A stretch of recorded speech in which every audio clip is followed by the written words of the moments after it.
presentation of the Southeastern Conference on ABC. They're a highly ranked team coming into our house. We can't be worried about outside circumstances. The most important thing is winning. We're the best in the country, bro. I swear to God. Everybody likes to be an underdog. We don't quit. We don't quit. We're well aware of everything we're playing for. Let's get another one. Let's get another one. Every single one of you guys gonna need each other tonight. It's time to cut it loose. Everything's at stake when it comes to keeping our season alive. No matter what the circumstances are, it's going to be one to watch.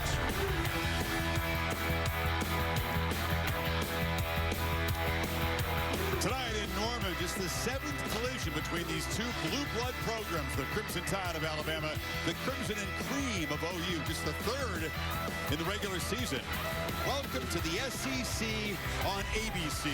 Saturday Night Football presented by Capital One. Nice breezy evening in Oklahoma as the Crimson Tide come calling their first meeting, of course, as SEC rivals. Welcome, Chris Fowler, Kirk Herbstreit, Holly Rowe will join us. Well, you got two teams on different trajectories. Alabama is surging. The Sooners are kind of limping along, a sobering year one in the SEC, but they promise an inspired effort tonight. And this is the stretch run in the wildest SEC race ever, and anything is possible. No foregone conclusions. We've seen the underdogs fight today. Well, it's amazing. You know, we've always had these two divisions, and now just throw everybody into one conference and see who's there at the end. And you knew it was going to be a wild race, but I don't know if anybody expected to see the challenges of trying to maintain it week in and week out and how it could affect the top of this conference. Let's face it, there's more depth, 1 to about 7 or 8, maybe 9 in this conference. Makes it so tough, especially when you go on the road like Alabama's facing tonight. Alabama continues to be in must-win mode. They had that spectacular win at home against Georgia. Everybody thought that they were pointed toward the playoff. It was an incredible, exciting game. They get the Ryan Williams touchdown. They hold on late with an interception. But then they had a shake-up in October. You had people ripping down the goalposts, smoking cigars, 2 road losses. They needed to turn things around, and they did. Shutting out Missouri, then emptying Tiger Stadium in Baton Rouge. That's the mission tonight. Strike quickly and break the spirit of the home team. Well, I think Jalen Milroe and this team comes in with a great deal of confidence. I think that LSU game really helped them turn a corner. I think what's happened around them in the conference has them thinking, you know what, guys, we control our own destiny. What we want to achieve in this year, whether it's winning a conference championship, get into the postseason, whatever it is, it's in front of them. And I think they've learned from previous mistakes. I think they come into this game, even with the Iron Bowl next week and being heavy favorites, I think they're locked in and knowing what it takes to win tonight. So they need to show some maturity and handle this situation. Oklahoma's just trying to get one more win, get bowl eligible. It's a defensive personality to this team. Quarterback has been a struggle. You got Jackson Arnold starting tonight. He got pulled. Michael Hawkins came in. Arnold returns. Can they manufacture enough offense tonight and create some takeaways on defense? Yeah, I mean, that's the big thing. I think for them to have a true shot, their defense, Brent Venables, as good as there is in the country, he's got a defense, it's got some experience. They've got to give Jackson Arnold a short field to work with. And let's face it, they need to keep this home crowd in it. They need success early to get themselves to believe, why not? Let's pull off a big upset. It's senior night. There's a lot of pride these veterans have in wearing the Oklahoma jersey one last time. It'll be gritty. Can they make it a cage match here in Norman tonight and knock off the Crimson Tide? OU and Bama coming up. The Nissan pregame drive is next after this message and a word from our ABC station. Colorado lost to Kansas. It's a free-for-all down the stretch. 1 week to go in the Big 12. Senior night, and Danny Stutzman, what a warrior he has been. The middle linebacker for Oklahoma, the tackling machine, comes from the Orlando area. 3rd straight 100-tackle season, promises that he will be fueled by the emotion of putting on that shirt one last time at home. And he and a core of Oklahoma veterans on defense hoping to shock the Sooners tonight. This has been the Nissan pregame drive. Kickoff coming up next from Norman after these messages from Nissan, premier partner of the Heisman Trophy. When your standards are high, the noise gets loud. Alabama is an absolute everything around them is because you lose to Vanderbilt, a team that you hear the outside. Alabama's growth has been staggering. The key for the Tide, cancel it out. Keep rolling and finish strong. Good night. Touchdown, Alabama. Tonight Oklahoma wants to raise its own levels and turn out the tide. Look out, head out, get away. This is going crazy. Bama's on a mission. They can turn down everyone else's volume by turning up their own. That's what we do! The Tide and the Sooners on Saturday Night Football.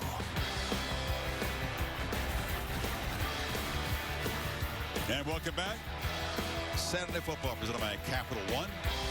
Alabama comes in. Kalen DeBoer has gotten teams ready in November. Won 12 straight November games going back to his years at Washington and at Fresno State. He's with Holly Rowe.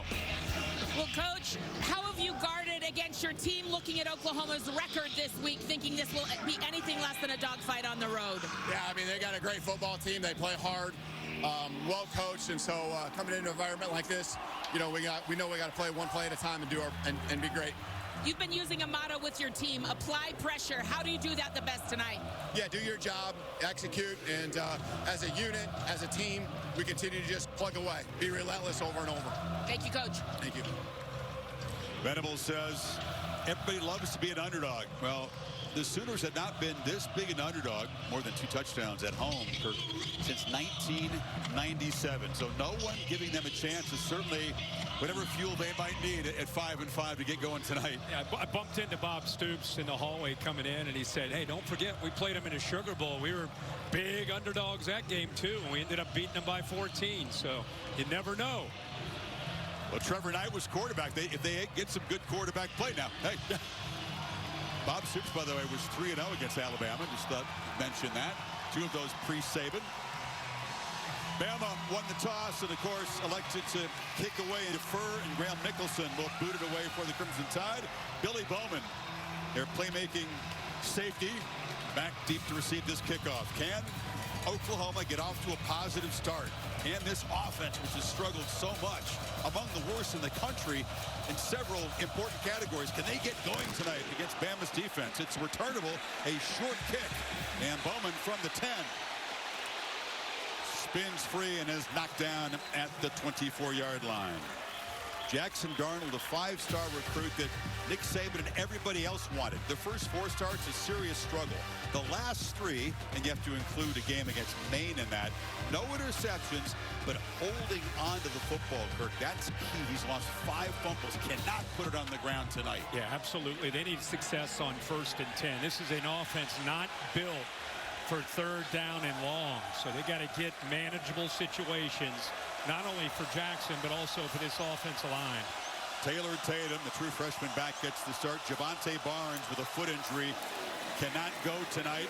And it's a keeper on the first play, and Jackson Arnold follows, blocks, and a quick burst for 12 yards. Yeah, that's a great way to get started right there. Really good read, good feel. Look at the injuries that they've had to deal with. I've never seen that in my life. But ever in my life, their top 5 wide receivers have been out the majority this year. You see the offensive line where they had to reshuffle the deck. 9th different offensive line starting combination. Second keeper for Arnold around left end for a couple of yards. So Logan Howland will need to step up along with Spencer Brown trying to negate this Alabama pass rush. You can see this offensive line. You just talked about them, and you know they have such a big role tonight. The challenge of the physicality against Alabama's defensive front. LT Overton is the Crimson Tide player down on the field. Alabama has had its share of injuries, of course. Q Robinson, their best pass rusher, is out. They lost the veteran transfer from Michigan, Keon Sabb. Overton has had to step up and play an important role, and that's a concern in the second play of the game. Absolutely.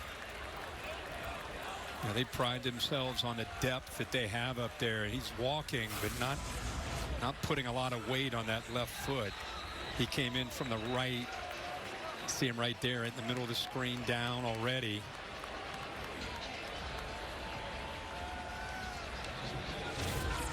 They love to rotate and keep them fresh. So let's keep an eye and we'll see how Overton is, and he's able to shake that off and get back out there. So 2 quarterback keepers. Arnold not known as a prolific running quarterback. He's an effective scrambler, but 2 design runs to start things off here on 2nd and 9. It's an end around, and this is Zion Reagan's the true freshman receiver. They'll try to look for guys to create something, anything with the running game tonight. Yeah, I mean, we've mentioned a lot with this offense, and we've seen them a bunch of times and watched them all year. You know, the quarterback situation speaks for itself. Having a new offensive coordinator right in the middle of the year. Seth Luttrell fired. John Finley comes in, also getting help from Kevin Johns, who's more really an analyst, who now right away picks up the whistle mid-season and had to make some adjustments. And it sounds like he's done a good job. Third down's been a problem, Kirk. 23% in their SEC games, and on 3rd and 6, Arnold inaccurate throw to Brennan Thompson, and here comes the punt team. Yeah, we talked about third down has been a tough spot, and you'd expect it to be a tough spot when you have so many injuries to receiver and offensive line. Here's just a misfire. So the receiver working inside there, really good inside-outside coverage there. Malachi Moore took away anything, and I think that, you know, he really sensed that, tried to throw it away from 13, and he and the receiver not able to execute there for that first down. Luke Elzinga in his 5th year punting. Second years here after 3 years at Central Michigan. The lefty boots it away, and Ryan Williams, the talented freshman, will have a chance here. It's a low kick, and Williams makes a couple guys miss, and then a hard smack at the 25-yard line. And here comes Jalen Milroe. We saw him in Baton Rouge run for 185 and 4 touchdowns against LSU. Can he again feature the running game against this stout defense tonight? Well, when he gets going with his legs, it's a different ball game. And the losses against Vandy and Tennessee, only 10.5 yards rushing per game. In those wins you're talking about, he's been unstoppable running the football. So they go as far as he gets his running game going. It seems to open up every other aspect of this offense and what Nick Sheridan and Kalen DeBoer try to do. Jam Miller, part of the tailback tandem in the backfield, but it's Milroe, straight keeper, and he ran right into Danny Stutzman, the tackling machine, the man who is the emotional leader and on-field leader of this defense. Boy, that's such a great instincts. You know, this defensive line's going to eat up all the offensive line, the movement, frees up, and he does a good job of just feeling that, working around that block by Dupree. And that's just a great feel of getting downhill there by the middle linebacker.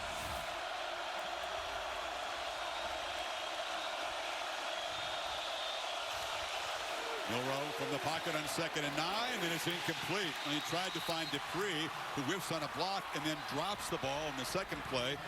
Stutzman was in there, and there's a flag down. Looked like the left tackle moved. Offside. Defense number 32 was lined up in the neutral zone. 5-yard penalty. Still second down. It's the pass rusher, R. Mason Thomas. It's interesting because it's always one of those. There was slight movement by R. Mason Thomas. It got Proctor to react. I think that's what Brent Venables. A little bit of movement here. Watch the left tackle. I mean, that was a flinch from 32. He didn't go across into the neutral zone. But the left tackle fell back after that slight movement. So on 2nd and 4, Milroe keeps it, and he'll be dropped. Could not get the edge. Eli Bowen, the 5'9" freshman corner, who's had a terrific season. Wasn't buying it. Well, they cannot say enough good things about Bowen as a freshman. As the brother, Peyton Bowen, who's a veteran on this team, and watch him out here just react, come up. This is a tough ask for a corner, being able to get off a block and then be able to come up and help out. He's a fireball, 5'9", about 190-pound true freshman, getting away from Ryan Williams to make that play. Need 3 on 3rd down.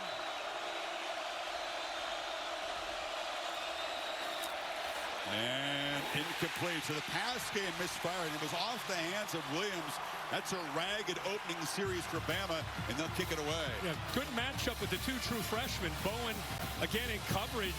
Ryan Williams just unable to hold on to that. That ball was thrown on time. He had a condensed formation. All he had to do is secure the ball, and it's a first down. Catch that, get ready to take the hit, but it goes right to his hands. So a couple of drops in the opening series, and James Burnip on the punt it away. You mentioned Peyton Bowen. Their safety is also their punt returner. And booting the ball into the wind tonight. It's kind of blowing left to right. Not a very good-looking kick. Second possession for the Sooners. Coming up when you come back to Norman.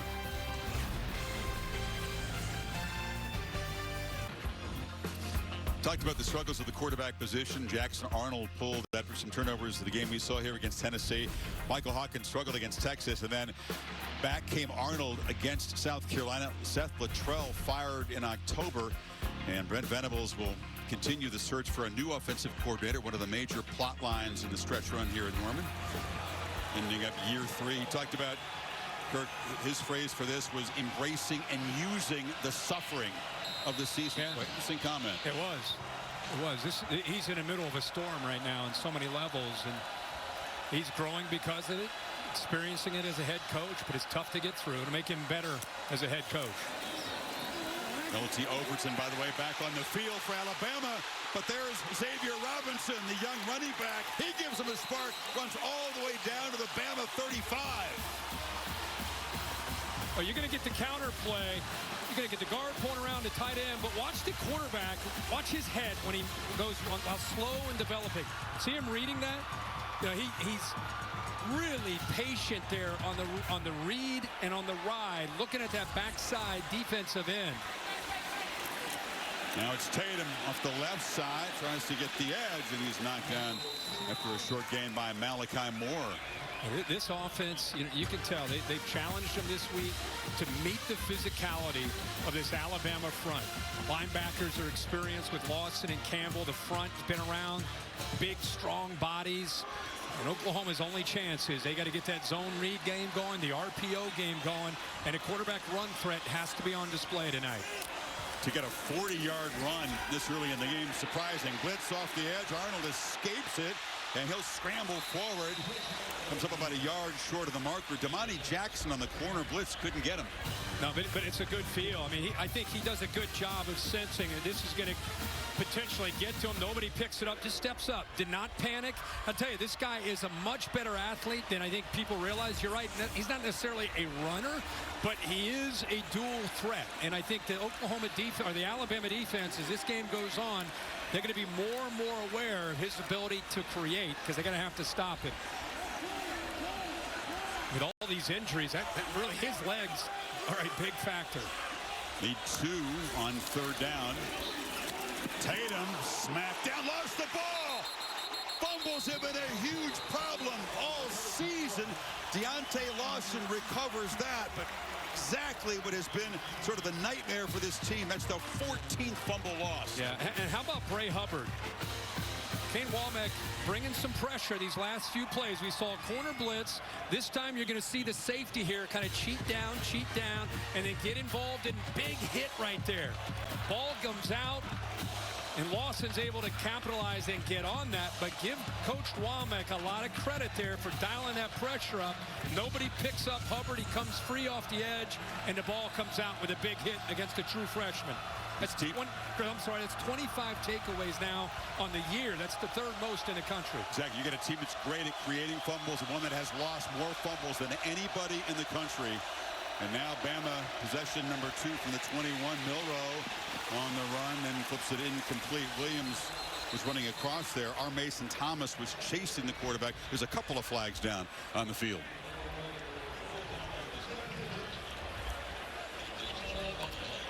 An eligible downfield player, offense number 57. 5-yard penalty, replay first down.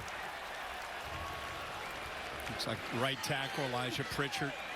Sometimes on these throws that are designed to come out quick, you got to be really careful because you see right here, this offensive lineman just to the right, 57. Look how far downfield he is. He thought that ball would have been out a lot earlier. Oklahoma defense trying to make a play here. That was a deflating fumble after a promising start for the Sooner offense, and all season long they've leaned on this defense to keep them close in games. Milroe has time from the pocket, incomplete. That was again intended for Williams, bounced off the umpire. Well, you're right, and we talked about it, really anybody's talked about this game all week, knew that this is the matchup, this side of the football. There it is, umpire be ready, bang, off that left arm.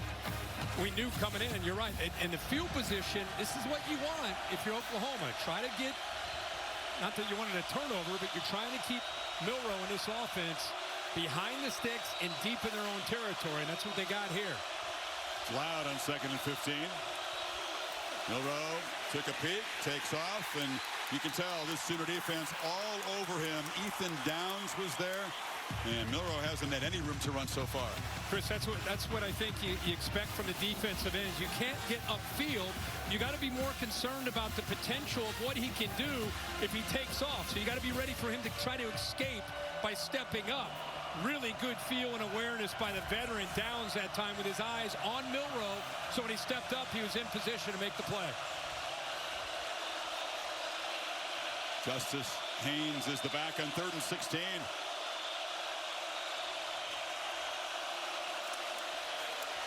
Milroe has time, launches down the seam, and going up to make the catch is Jeremy Bernard. And just like that, Bama's offense gets a spark. What a job by this offensive line. Watch this safety. I'm not really sure what he's thinking as this ball gets worked downfield. He goes playing a little robber. It goes over top of his head. Linebacker tried to get back to the middle of the field. That looked like Campbell, who was working back. That ball was thrown on a line. And what a job by Bernard to climb the ladder to make that critical catch there on 3rd down and long. Fowler DeBoer from Washington, 36th catch of the season. Haynes up the middle. Those downfield shots were a big part of Bama's early success. Remember the Georgia game? Bombs away. Yeah. But they've really dropped off in recent weeks. They want to get that going tonight for the stretch run. And yeah, I think it's a little bit of a catch-22 because they go, when Jalen Milroe, the LSU game, they didn't need those big plays downfield because they got his legs going in the running game. But I think it's a combination of the two. It's a feel, getting him running, and then finding ability to hit those shots downfield. And tonight, that's an Oklahoma defense, as good as they are. That's the area where they've really had issues, is defending those vertical shots. Strong arm throws a very tight spiral. He spun it right into that headwind tonight. An accurate throw. And they'll keep it on the ground and get the first down. Yeah, boy, there are times when he's back in that pocket. He looks like he's made to throw from the pocket. There's other times where he's a little indecisive. It's really about him just kind of, like a lot of guys, just getting into that flow, getting into a rhythm. You know, he talked about this week, we got to get into a rhythm, and we heard Oklahoma, and Brent Venables must have said, we can't let him get into that rhythm. I don't know how many times he said that. They're going to do everything they can to make him indecisive and uncomfortable.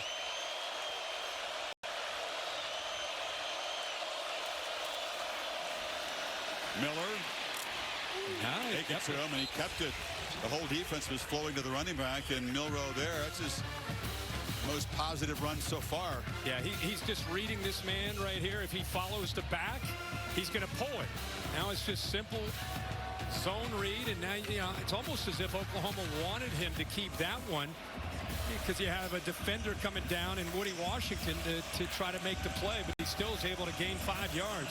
Look at that 9.6 rush the last 3 games. It does include the game against Mercer. But Missouri and LSU, the other 2 opponents. Here's another run. Spin. Milroe trying to get free. Actually has to run backwards. It is dropped by Robert Spears-Jennings. Retreated a little bit after spinning to some space. Well, that's called gang tackling. That's called leveraging the football. Really good job by all levels here of this defense, because he spun out of that, and against some teams he's off to the races. But look at the discipline of this team, and look how they're all running to the ball to take him away. That's 5 times he's run the football tonight and only 2 yards rushing. They are locked in to take him and his legs away from this offense. The safeties, Spears-Jennings and Bowman, part of the strength of this defense. Stout up the middle with Stutzman, and then those 2 safeties behind him. On 3rd and 10, Milroe from the pocket again delivers downfield, and this is Ryan Williams still running. Williams will score! An electric 41-yard touchdown with a brilliant freshman. He is hard to get down. He sure is. He's right here on the inside of this bunch formation. Look at the coverage across from it, the AT&T clicker. That is really tough to do when he gets a free release off the line of scrimmage with the speed that he has. He separates. Milroe sees him. Now you get him the ball in his hands, and now he's got the physical ability close there to stepping out of bounds. They're probably going to take a peek to see if, in fact, he did. But he separates, and he's not done, as we saw against Georgia. Yeah, he stepped out. He's going to be out of bounds. Bill Lamagnier with us in the booth and for the stretch run. That right shoe did appear to be on the paint, Bill. He did step out of bounds. Tough one for the official to see with the action at the side, but replay's got a good view. Reverse it, bring it back to that spot. Chris, I'll tell you, for a guy that's 175 pounds, I mean, the fun just begins when he catches the ball. I mean, he can go downfield and make that great catch, but the Georgia game, the body control, the strength, you know, he does so much. But, you know, again, he's going to come back, but he's just different. He is. After video review, the runner stepped out of bounds at the 11-yard line. It'll be 1st and 10 at the 11. Leapt and made the catch, spun around, the two dogs collided, and he ran into the end zone. He is so exceptional body control. Yeah, the body control, the speed. I mean, and I got to give Brent Venables some credit for saying, you know, we're going to have to leave guys out on islands. You know, we feel like we can match up. You're going to win some, you're going to lose some. It's really, when you do that, it's about the pass rush. You know, they brought 5 guys that time. They weren't able to get to him. The line did their job. If you don't get to him and you leave people isolated against him, you're gonna lose that battle more often than not. So ball at the 11. It's a 30-yard conversion of a 3rd and 10. Keeper again. Milrose spins, and he's knocked down at the 4. You practice the spin move, you think, in Tuscaloosa? I think it's just instincts. I think that, especially down in this area, when he takes that football on these quarterback design runs. Keeper again, Milroe again. They spread him out and force him out of bounds for a loss. Kenai Walker did his job. He sure did. Kenai Walker, the transfer out of Louisville, he knows as much as you want to be able to get inside and help out, you've got to be disciplined and keep the edge to the defense, especially with a guy like Milroe. At any moment, he can bounce it outside, so he keeps the edge to the defense and prevents the touchdown there. They're a great red zone team, mainly because they have 27 red zone rushing touchdowns. Milroe, a huge part of that. He needs 6 here. He can get the first down without scoring. They hand it off to Miller, and he does not get the first down. Knocked down at the 5. So 2 long 3rd down conversions, 2 big downfield pass plays. And Alabama, after 11 plays, sitting there with the 4th and 3 at the 4. Interesting call on that 3rd down. They were calling it with the idea based on the fact they're still out there. They were trying to get 3 or 4, try to make this a little bit easier. I think they're probably hoping to get to that 4th and 1 or 2 mark, but there they are at 4th and 3. Surprised he's not taking the 3 here? Not necessarily, because I think the confidence that they have in their own defense, if you don't make it, you still make this offense from Oklahoma have to go a long way. 2 tight ends. The play clock was winding down, and DeBoer will spend the timeout to make sure they get the call right. That's an aggressive call. It is. We'll see if the Sooners can come up with a 4th down stop. Scoreless in Norman, 3:27 left in the opening quarter. Well, on further review, we're going to attempt the field goal. Graham Nicholson won the Groza Award at Miami of Ohio. This is only his 8th field goal attempt of the season. They don't kick a lot of field goals. No. But DeBoer deciding to jump in front here after a 12-play, 75-yard drive. This is a chip shot from 22. Going to reset. I get the theory that if you don't make it, your defense is pinned a struggling offense back there. But at the other hand, a chance to go up on a struggling offense by taking the 3. Go either way. Going to take the 3. And Alabama does get that fumble recovery and then march it down and settle for a field goal.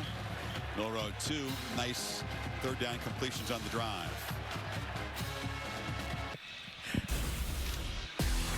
Among the postseason meetings, the Sugar Bowl after the 2013 season. A.J. McCarron, last snap for Bama. It's the old scoop and score. 45-31 OU. It was a shocker. Bama was number 3. Number 3 in the country. They go down. From the beginning of that game, that Oklahoma team with Bob Stoops, they played with a big chip on their shoulder. They were there to show. Remember all the SEC build-up? Oh, yeah. He built that up pre-game, post-game. You can't play with the SEC, huh? We'll see. We'll see. That was the last year before the CFP arrived. Kevin Nagani will check with you before OU gets going here. Chris, good evening. Time now for our Dr. Pepper Fansville studio update. Shamrock Series, Yankee Stadium, and Notre Dame's offense driving. Riley Leonard at Jeremiah Love. Look at this play. Yeah, there he goes. 14-0, and then more Love on the ground. Right now, 21-7 Irish over number 19 Army. Back to Chris and Kirk. Here's Kevin. Keep an eye on that. On the Plains, Auburn an early 14-0 lead over the fighting Texas Aggies. I might be taking a peek ahead. OU looking to get Arnold loose on the scramble. Takes a big shot, but he's been an effective runner so far. Picks up a first down. He did a really good job of feeling loss in that time in coverage. He's looking around, head on his swivel, trying to find crossing routes. So it gave him room again to be able to extend and pick up first down yardage. Protection has been such an issue for this Oklahoma offensive line. There's a shovel pass inside. Nice little call, and there was a crease for Xavier Robinson. Has made a couple of nice plays in the early going. Another chunk of yardage. Great execution. Nice timing there. Little shovel pass, but to be able to open that up, you got to sell it by rolling and really looking to be able to pull that defense towards you. Sold it well. Slow development play off the play fake, and they check it down. Robinson's a guy that spent the first half of the year on the scout team, taking his leaps from this rugged defense, and has earned his right to come in and make a contribution late in the year. Yeah, and the rest of the roster sees things like that. You know, they see a guy paying his dues, you get some injuries, guys doing the right thing down on the scout team, and he's rewarded for it. It's great to see him get an opportunity. 218 pounds. He's a physical dude with good vision. Arnold again, keeper, Jackson Arnold into the secondary. It's a sprint, and they finally tackle him at the 22. Malachi Moore saved the touchdown, but OU's offense showing life. 28 yards. Watch the little block here on the inside here by Sharp. He just gets behind him, gives him that extra man. He picks up the safety. And again, this guy can run. If you watched him play high school football coming out of Geyer and Denton, he was one of the most highly recruited kids that year, and it wasn't just his arm. He can throw it, he can run it. Defenses have got to be aware of that, and again, he's reminding this Alabama defense that that's a big part of the attack tonight. Two-back look, and it's Gavin Sawchuk, the guy who's struggled with injuries so much, part of this running back by committee. Not much there. He's missed the last 3 games. We keep talking about what do you do when you're such a big underdog. When we talked about trying to have success early, keep the crowd in it. The other part of it, you get an opportunity like this, you get into the red zone, you can't kick field goals if you're going to try to pull off an upset against Alabama. They got to finish drives and put points on the board. Final minute of the quarter on 2nd and 10. Arnold has time for the pocket, throws for the end zone, incomplete. He tried to get Bauer Sharp, top receiver who's still healthy on this team. Deontay Lawson brought the heat. Good job of getting pressure. That was really just coverage downfield. Malachi Moore doing his job at the back end. Bray Hubbard, who's been such a great addition to this defense as well back there at safety. You talk about it, Kirk. You can't settle for 3 down here. The tough ask on 3rd and 10 against this Alabama defense that has been stingy on 3rd. Opponents is 32% for the season. They crowd the line here. And it's a backwards pass. Brennan Thompson, and incomplete trickery. Everything but the final piece of business as Bauer Sharp got his hands on Brennan Thompson's pass. Well, they brought the house. Everybody is on the blitz, and it's watch how quick the shortstop. Oh, look at that quick throw, like that shortstop throw. It's a lateral. Alabama man-to-man. Both the defenders come up to defend this play. Nobody back on the back end. It's exactly the way you would design it, and Sharp just unable to bring that one in for the touchdown. It's catchable, but boy, put the ball anywhere out there, and it's a touchdown. Oh, yeah. So 39-yard attempt, and a line drive kick is no good. Zach Schmidt comes in and misses for the first time this season. 2 good drives from the Sooners, nothing to show for it so far. You almost can't make it up, right? I mean, it's when it's one of those years, it's one of those years. Snapping a hole pretty good. He just misses the kick. Doesn't really hit it clean at all, obviously. But, man, you go back to that 3rd down play that could not have drawn up a better against a better defense to get that play. Arnold executed it, got it out there. Thompson just unable to put the ball where it needed to be. Like you said, Sharp could have made the catch, would have been a little bit tougher than with nobody within 10 or 15 yards around him. Just put it anywhere, like you said. Positive side for the Sooners. They are moving the ball very well tonight. Milroe from the pocket, and misfire has tried to find Bernard. It looked like that ball was headed right towards him. I don't know what happened to Bernard at the end of that route. I don't know if watch him run across the field, and then right at the end, And it lost the ball. Yeah, it was very strange. It looked like, boy, that's a good ball. It's going to be right on the money, and then yeah, I don't know what happened to him. It's something affected him there towards the end of that route.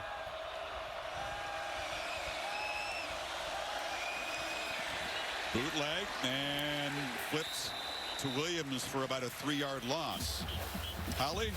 Guys, the lights in the corners of these stadiums are very bright. I did see some of the Alabama punt returners in pregame warm-up struggling to read the ball off these lights. Not sure if that's what happened there, but he definitely put his hands up, thought the ball was there before it got there. Yeah, I guess Holly, that's all it could be. I didn't realize the lights were an issue, but it looked like he was either bracing for a hit or, like you said, he was kind of guessing where the ball might be. But yeah, he did. He just pointed up to the lights. So you're all over it, Holly. I appreciate that report, because I thought the execution, everything looked like it seemed to be in sync there. Well, the Bama offense not quite in sync. They'll face a 3rd and 12 at the beginning of the second quarter. End of one in Norman. Back after this message and a word from your local ABC station. You're watching the SEC on ABC. Oklahoma, so much despair around here, but the offense, they've had 2 drives that have each reached the 21-yard line of Alabama, so close to the red zone. Nothing to come up with there. A fumble and a missed field goal. But the defense, as expected, playing salty against the Tide running game. And it's 3rd and 10. That play was ruled incomplete after they looked at it. So instead of being behind the line of scrimmage, it's 3rd and 10, Bill. I'm confused because that was an incomplete pass. We're still in the first quarter. No. We've gone on to the second, Bill. Don't worry about it. Milroe, heavy traffic, drop behind the line. They're just not going to let number 4 beat him if they can help it tonight with the run. They're crowding that line of scrimmage. Look at Brent Venables. He's feeling it right now. I think this scheme is locked in, and that's what had to happen for them to be able to pull off this upset. Look at the line of scrimmage. I mean, you got everybody up there. They are expecting Milroe to run this football on 3rd down and long, and they just outnumber them. 8 runs on the night and only 3 yards rushing now for Jalen Milroe.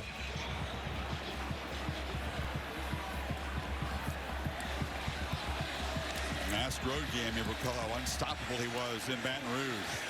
Burnip on the run, boots it away, and not a particularly good punt again. And Bowen drifts back and makes a fair catch, and Oklahoma had pretty good field position for this possession. Holly? Some good defensive performances. You can feel the juice for this Oklahoma defense. Danny Stutzman, this senior, starting his 36th career game tonight, told us this week, we've had a great attitude. I have not taken a rep off. I haven't taken a lift off. I've watched film every day, because if I don't do it, the young guys see that that's the standard. I'm setting the standard. We're setting the standard. And the coaches said they had their best practice of the year on Thursday. These guys are still locked in despite the disappointing season. You like football or any sport, you have to respect Stutzman. I've given my all to OU every practice, every game in that long career that you described. Xavier Robinson, again, the true freshman off the left side, flagged down. Jahad Campbell made the stop. Wayne Winkler in charge of this SEC crew tonight. There is no foul on the play, 2nd down. Interesting to hear Holly say that. I've been so impressed around the country. You wonder about this new era that we're in with NIL and transfer portal, and teams when they have quote-unquote something to play for, whether it's a championship or the playoff. Oh, team and players are going to be engaged, but once they get out of it, they're going to lose the team. Here's an example. Oklahoma, the way they're playing tonight, this team is still engaged. Holly just told you, best practice they've had all year, despite their record. We see it down in Gainesville.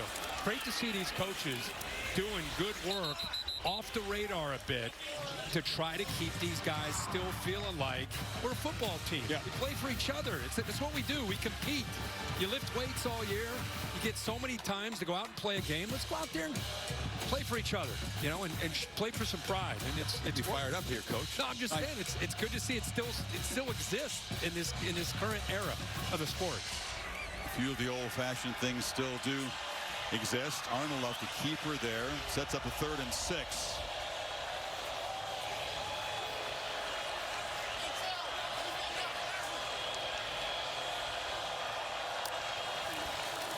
Pressure comes. Arnold backpedals, delivers across the middle. Thompson's free and is finally tracked down inside the 40. But a quick crossing route picks up 19 and a first down. Boy, this is a heck of a job because the safety starts to come down, and that's what you got to be careful of. Man coverage, and look how the safety's just a step or two short in reading the quarterback and coming down to help out with man coverage with Damani Jackson. He's supposed to be helping kind of take that away. The corner had outside leverage. He needs the safety to get down a little quicker. Little tempo here. Robinson cuts it back, has a little crease. And he's knocked down after another first down here at the 27. Got 13 more. Boy, we got a guy down. It looks like Thompson, who just had the big catch. Well, just what they need. All the injuries they've had at wide receiver, and now another one goes down. Oh, you can't be serious. Please tell me another seriously injured. Yeah, there he is, making an attempt to block. That bent back that right leg. Clutching at the ankle. Incredible the number of guys on this team that have gone down hurt. We'll step aside.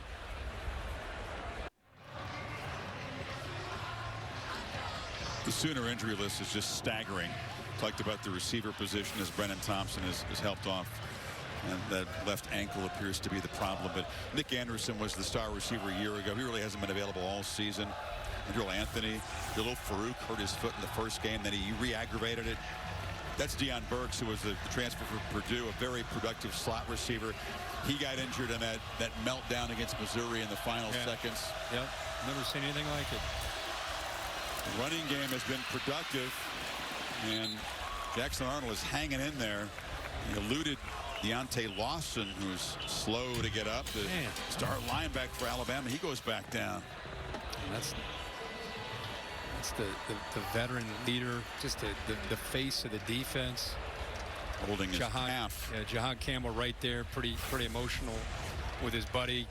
Down, he's right in the middle of that defense, just scraping, trying to get out there to Arnold. And it almost looked like something before he got to him.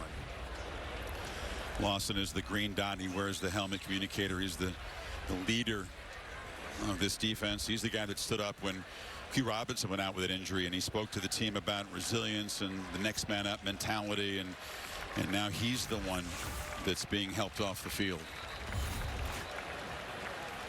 And you could tell from Jahad Campbell's reaction, Kirk, those guys are buddies. They're so close in the middle there, and Campbell was distraught, which indication that did not look good from field level. And they're going to take him over to the sideline, and you wonder if they're going to immediately take him down into the locker room the way they did Thompson from Oklahoma. You know, if you're an Alabama fan, you're very, very curious to see what's going on with the captain of that defense as Justin Jefferson comes into the game to play next to Campbell now in the middle of that defense. Jefferson, a senior, transferred from Pearl River Community College in Mississippi, but a huge gap in experience and productivity now for Lawson.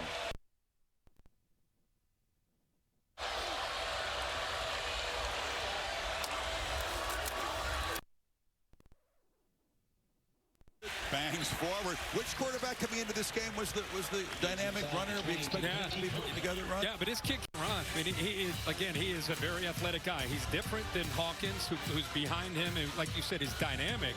This kid's powerful. A 210-pound quarterback that is not afraid to lower his shoulder.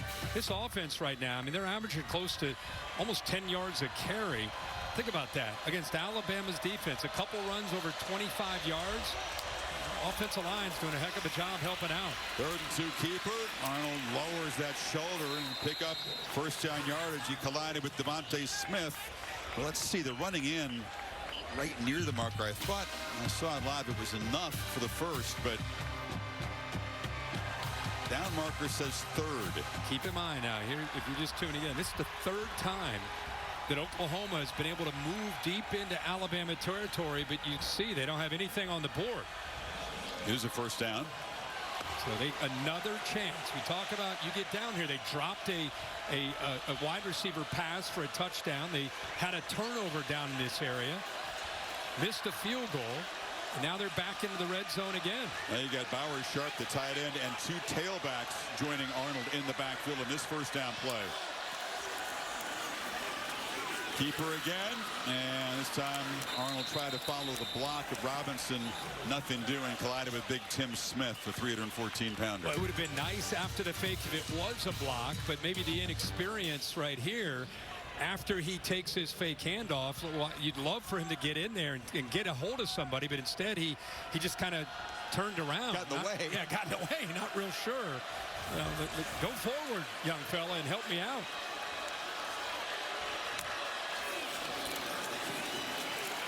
Arnold escapes again and is knocked down after a 2-yard gain on the scramble. It'll be third and long. Campbell made the tackle. Holly?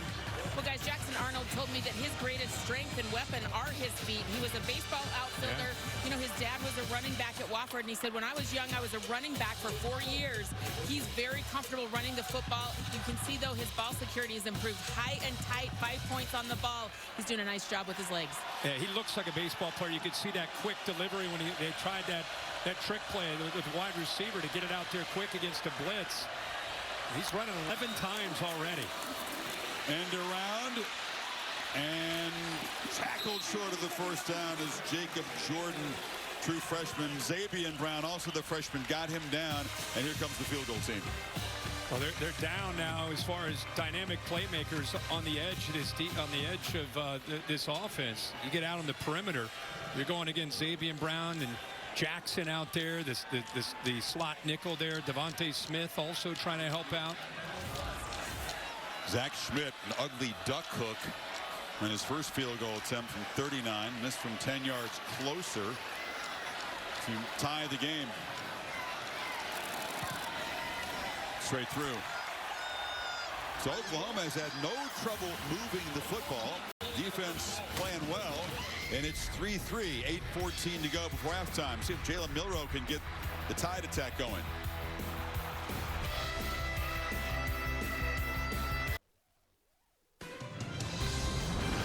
Saturday Night Football is presented by Capital One.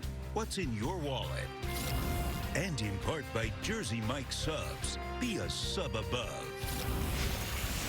Great Heisman tradition. They're made just down the road in Del City, Oklahoma for the last 20 years. And that one on the left, I was shown great hospitality. I visited the MTM plant down there. That's the Heisman on the left that's actually going to go to this season's winner.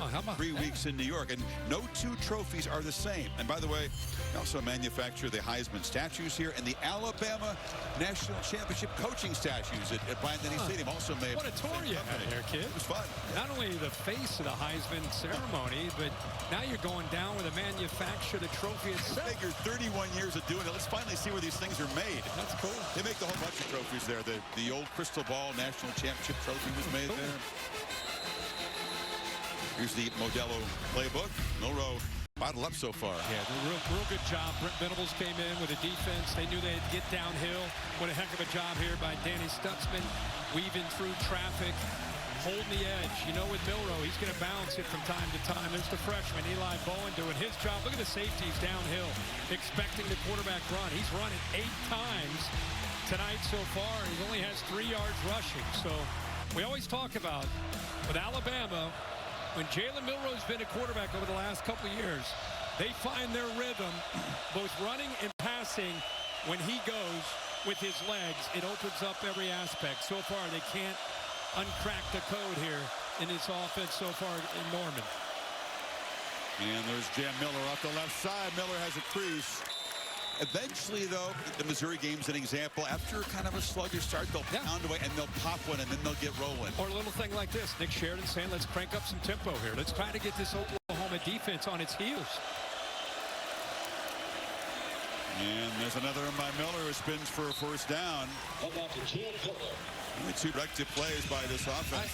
Downfield shots. I like that little wrinkle. Like you said, at any moment, they're capable of finding that kind of zone that they can get in. And I like the little change of pace here. They go really quick with tempo. Now they're going to even get to the line of scrimmage, but not necessarily in a hurry. If the running game isn't clicking, they can also use Miller and Haynes as receivers out of the backfield. They've been effective weapons in the passing game that are kind of extensions of the run. And what, flying downhill, hard hit delivered there by Stutzman and Peyton Bowen, the safety, actually. They're mixing up their personnel groups too. That time they were going with more of a heavy look. Cuevas, the extra tight end, put in there, big body.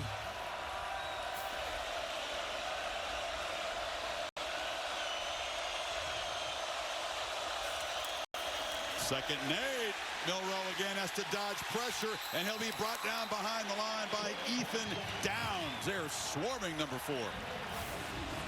Their eyes are in this backfield, and this time it's the outside man of Downs, who's been very, very disciplined tonight. See how quickly he's able to get into the backfield. Tyler Booker, the left guard, he's trying to pull to get out there to that edge, but because he's so quick to get and penetrate, expecting that QB run, just could not make the block by the left guard.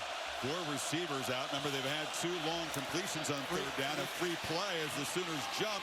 He presses it downfield and out of bounds. Williams tried to make a circus catch. I think he caught that ball, but he was just out of bounds. Oh, wow, he did catch it. He did. I mean, they're going to get to 5 yards, but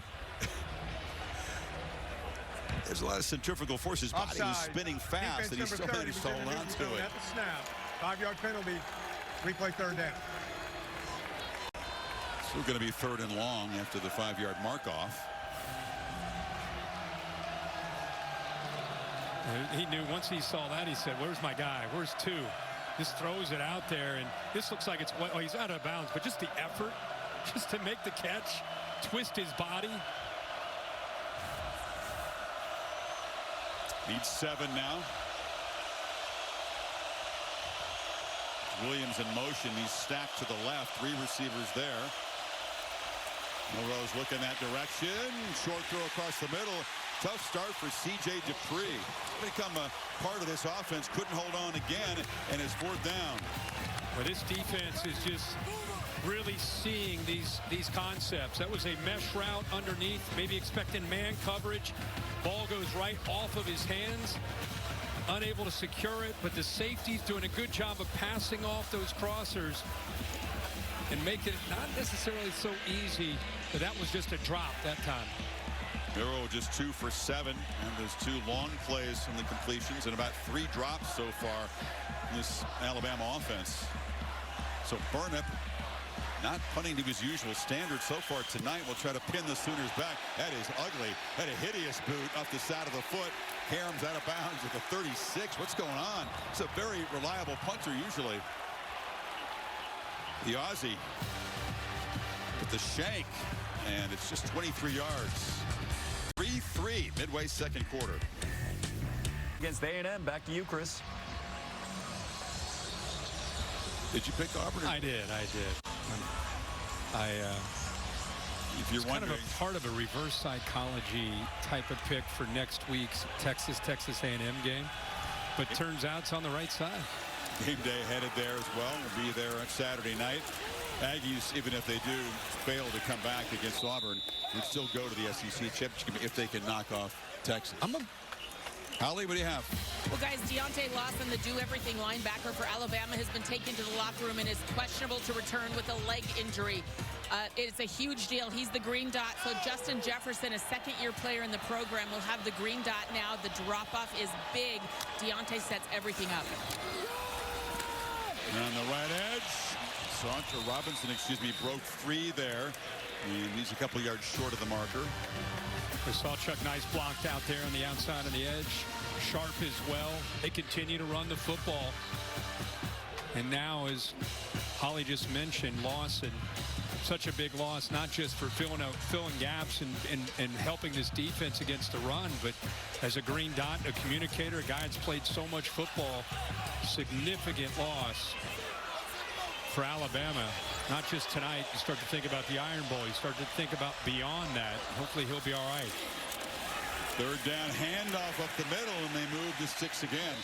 It's an offense that averages 149 rushing per game. They've already exceeded that against Alabama with 4 minutes to go in the half. Yeah, and a big part of that is of course, we got to talk about Jackson Arnold, but also, who would have ever thought this offensive line, with all the injuries they've had, trying to build continuity, would have this kind of success? Around the right end, that's another solid first down game for Gavin Sawchuk. We weren't sure he was going to be available. He's playing through some pain tonight. Yeah, and a lot of times when you run the ball and you're outmanned, with the physicality up front, sometimes you wonder how they're going to do it. But what's been interesting is John Finley calling plays. 13 of 14 first down play calls have been runs. So it's not like they're throwing the ball to get back to the run game. They've been running a lot on early downs. Pitch inside there. Kind of like a shovel pass to Robinson. Didn't fool the Tide. It's going to be third and very manageable. This need 2 here. Kane Womack, the defensive coordinator for Alabama, has done such a good job. We've talked every time we do Alabama. Imagine the shoes he steps in to fill with Nick Saban and the excellence and being the greatest to ever do it. And Kane Womack has been true to himself. His dad was a great defensive coach, helps him out, and obviously gives him advice. But right now he's trying to find some answers to slow down this run game. You want to get Arnold into obvious passing situations. Arnold takes off on the fake pitch and easily converts another third and short. And they're down near the Alabama 40. Yeah, his legs, very clear that they came into this plan thinking, let's use his legs in a different way than you would with Michael Hawkins. It's more about him having that ability to lower his shoulder and give you some tough yards, get the eyes of that defense concerned with that threat, and then go to other areas where you create some matchup advantages. Arnold this time from the pocket on the scramble. It's going to be the 13th rushing play of the night. Obviously not a design call there. Yeah, but again, plays like that, right? I mean, when you have that athletic ability and the defense is going to lose their edge, that's one thing with Rushaw. He's a tremendous athlete, but that time peeking into the backfield, he just doesn't do a good job of setting the edge. And then eventually it's the backup Justin Jefferson in for Deontay Lawson, who has to chase him out of bounds. Rushaw was playing coverage. There was nobody out in the pattern. He didn't close down the quarterback at all.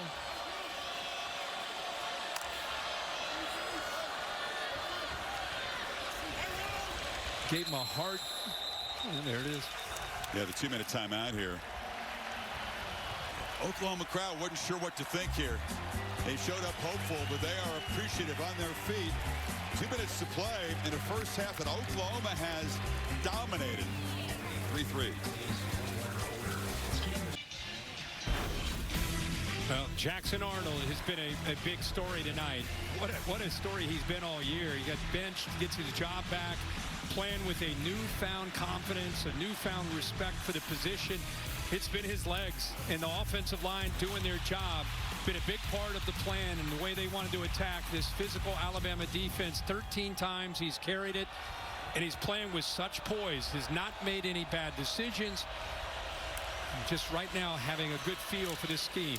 Pitch it inside, and that's about the third time they've tried kind of that shovel pass action. And that was Jake Roberts, the tight end, knocked down by Rushaw just short of the marker. And the reason you see that is the defense reacts so quickly to that outside threat of a run that it opens up because of the way that defense reacts. If you can get it underneath of that shovel pass, there's a crease in there with that backside guard pulling. So they keep trying to go back to that to try to hit that crease and get vertical. Bama defense will have to do without Deontay Lawson. Their leader is done for the night, we're told, after walking slowly to the locker room to have his leg checked out. This is Xavier Robinson. It's another easy conversion on the third and short, and got another first down inside the 30. It's the fourth drive into Alabama territory. They've had 20 plays now where they've been calling plays on the plus side. Compared to Alabama, only 7 on the night, and yet here we are still in a 3-3 game. They've controlled the football. This is not a team that typically wins the time of possession battle. Off the play fake, Arnold tried to escape. John Campbell was close to grabbing a face mask. Arnold got away and battled back near the line of scrimmage. Yeah, linebacker blitz, you're right. Jefferson, he comes on a blitz. He gets picked up by Robinson initially, works through it, and then throws that left hand and almost did get a hold of that face mask. Look how close he came. I mean, he grazed it. Fans now seeing that view. I don't think he grabbed onto it. Shake of the head from Bill Lamagna to my left over here. Yeah, you have to actually clutch it and pull it, make a move on it. Justin Jefferson really having to step up. What a responsibility to have that green dot that Deontay Lawson so effectively wore. Check in with Kevin as they set up for this second down play. Chris, Capital One halftime report minutes away. A day filled with surprises and upsets, and there's one brewing on the Plains. Highlights coming your way. Speaking of surprises, this score 3-3 in Oklahoma driving. Really good job by the Oklahoma defense. They're taking away Jalen Milroe's legs, forcing him to be a passer. Not that he can't, but so far tonight he's struggling. We'll explain why Tennessee is the biggest winner so far this weekend. Back to you, Chris and Kirk. It's quite a convoluted stretch run. Those spots in the SEC championship game. Look forward to halftime. 51 seconds to go. And what has been a pretty surprising and impressive opening half for the 2 touchdown underdogs. Robinson's the back. They snap it at 1, and keeper Arnold gets a little help on the edge and scoots out inside the 20. He's up near 100 yards. He got 12 more that time. Yeah, usually when you commit, he's reading this man, and when you commit that fast, usually you have a scraped linebacker to take the quarterback because the quarterback's going to keep it. Nobody's there. I'm shocked that with that kind of collapse down on the running back, you don't have anybody to account for Arnold. Pancake block on the edge, sprung him.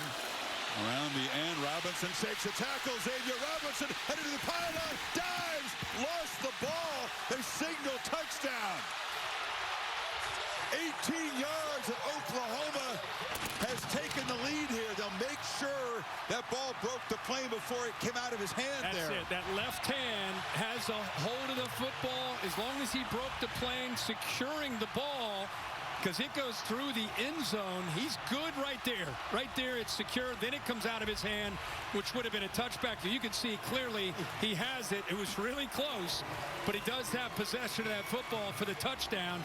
And I'll tell you, what's becoming a story is not just Jackson Arnold and the job he's doing tonight managing this offense, but it's the entire offensive unit. And we got to talk about this offensive line, the much maligned offensive line. They now have 205 yards rushing in the first half, averaging 7.1 yards a carry against Alabama. Remember, Xavier Robinson is the guy that began on the scout team and played the first half, just kind of running the opponent's plays. A thankless job. Scores a touchdown against Alabama to put Oklahoma up in the final minute of the quarter. Well, I thought he might be tackled by Keenan. Watch him initially right there.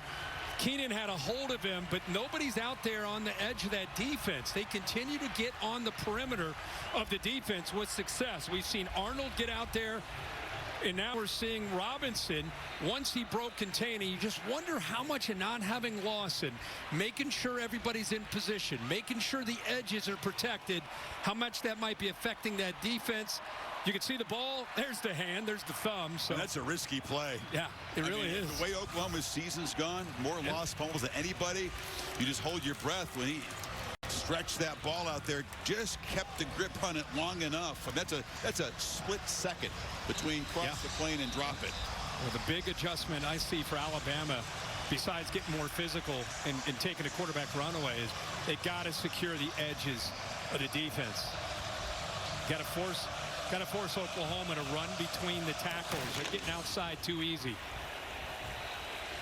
Alabama's run just 22 plays tonight, just 94 total yards as the Sooners shock the nation here tonight. Monday Night Football. the Harbaughs. John and the Ravens, Jim and the Chargers. Oh, that would be awesome. Monday night countdown at 6 o'clock. And the ball game's at 8 on ESPN, ABC. That's awesome. That's great. Thanksgiving weekend count there. Doesn't it look like Jim Harbaugh, you know, the last time he was with the 49ers, then he goes to Michigan, now he's back in the NFL. He's so much more relaxed compared to when he was coaching with the 49ers. He just looks like he's having a ball, and the team's really responded to his leadership. That'll be a fun one Monday night. Wow.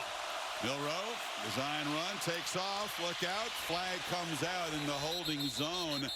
Nothing going right for Alabama's offense. Yeah, it's on 72 in the middle there, the center, Parker Brailsford. Holding, offense number 72, 10-yard penalty, replay first half.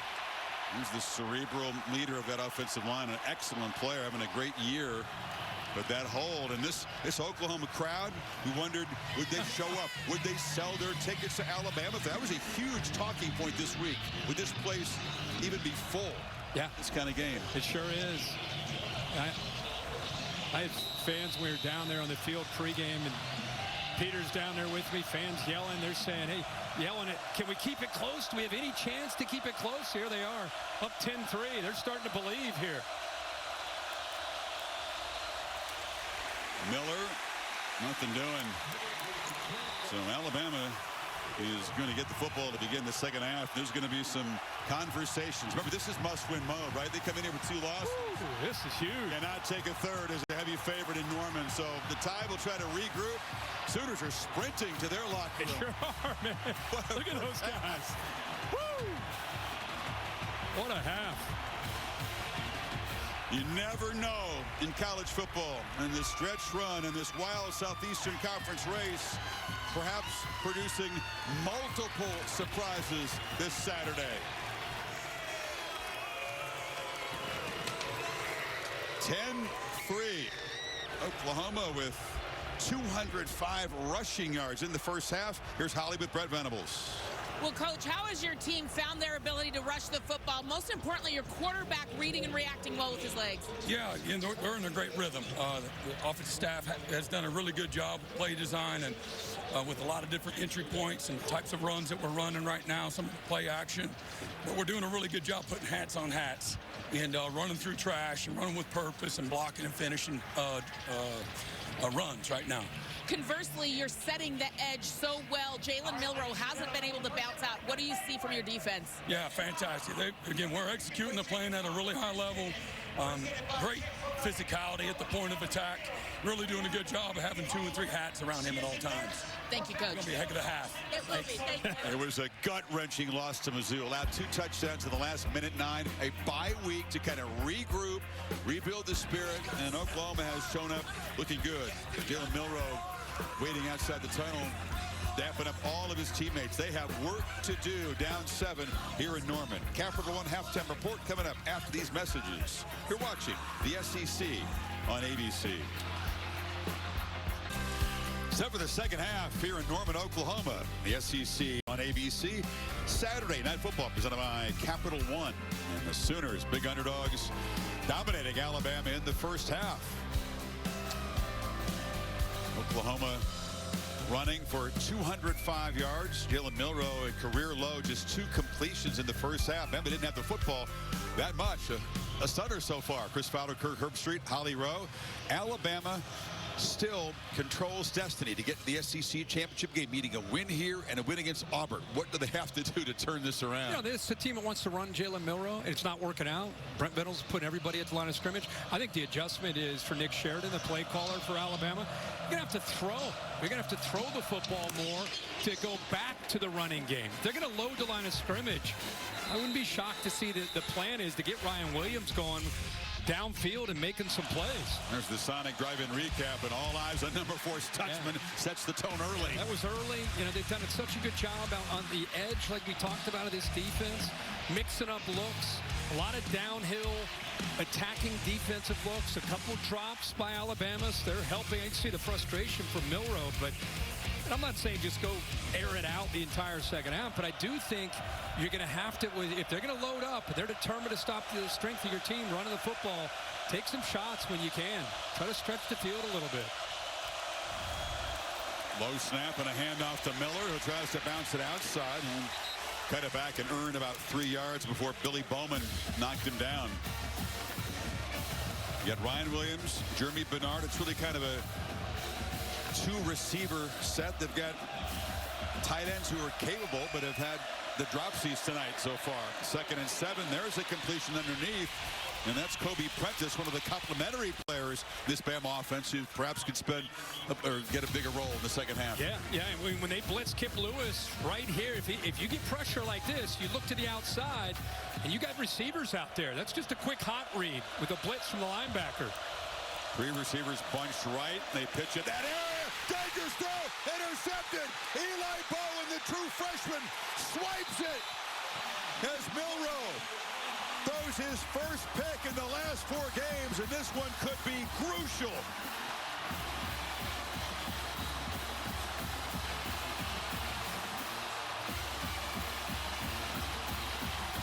Well, that is all the true freshman, Eli Bowen.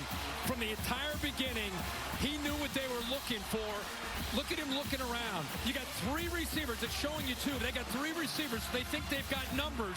He jumped that route, and by jumping the route, he put himself in position to be able to come up with that acrobat interception. But look at this. He got around with a really poor effort by Kobe Prentice. But he just kind of almost looked as if he was deking the quarterback, looking around like I'm confused, and then jumped the route. And the Sooners trying to cash it in, and the pass is bobbled and caught, knocked down hard at the 8-yard line is Xavier Robinson. Milroe just controlling the interceptions lately. Yeah. And really, that was an important decision. He had 3 on 2. That's a good decision. A poor block by Prentice affected the play, but corners are taught. He knows he's going to make that throw. Anytime he sees 3 on 2, he knows the quarterback's taught to throw it out there, and he jumped it. Great natural reaction by a true freshman corner. 2nd and 5, slant, caught. It'll be 1st and goal. And all of a sudden change defense. The Tide trying to make a stop to avoid going down 2 scores here. And, we've been seeing him run the football. Now you see the accurate arm with Jackson Arnold. Just cannot say enough about this guy and this offense and how different it looks from the games we've called in the past. You got to give Joe John Finley and Kevin Johns the scheme that they put together. Give them a lot of credit. Jackson Arnold, the offensive line. All of it. It's not just the execution and what we're seeing. It's just everybody pulling together here. 1st and goal. Arnold keeps it, fights, and stopped about a yard short of the goal line. Jahad Campbell wouldn't let him in. Malachi Moore helped out as well. Side of the left guard, tight end, Fowler sharp. They're going to go fast here.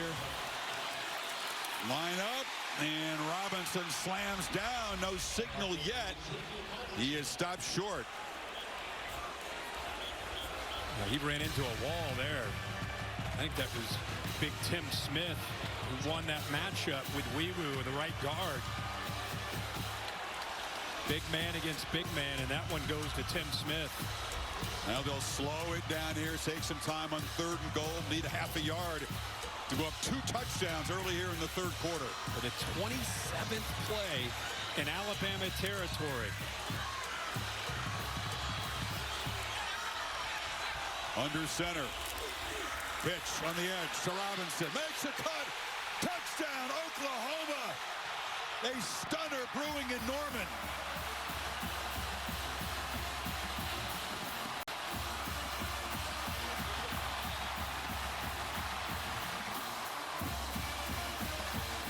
And they make Milroe pay for that interception.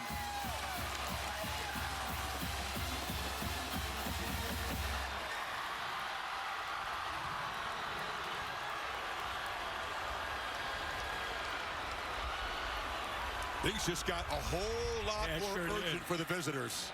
Sure did. The interception by the freshman sets this up. They go up by 14. Eli Bowen has had a tremendous freshman season here at 5'9". His pick put him in position. Then the unheralded backup, Xavier Robinson, stepping up. 17-3 OU. The pick, just make sure. Let's take a peek at this, Chris, because I think the formation may have affected some of the communication here on this touchdown. Watch Malachi Moore and the confusion. They're just making sure everybody's on the same page. Remember, Deontay Lawson not in there. They react to the motion.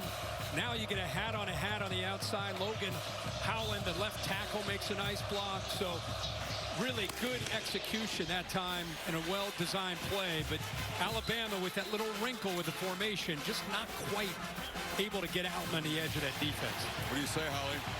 Well, talking to Kalen DeBoer at the half, Deontay Lawson being out is a huge deal for this Alabama team. Not only does he call the plays, the green dot guy, but he is the calming presence on this defense as well as one of their leading tacklers.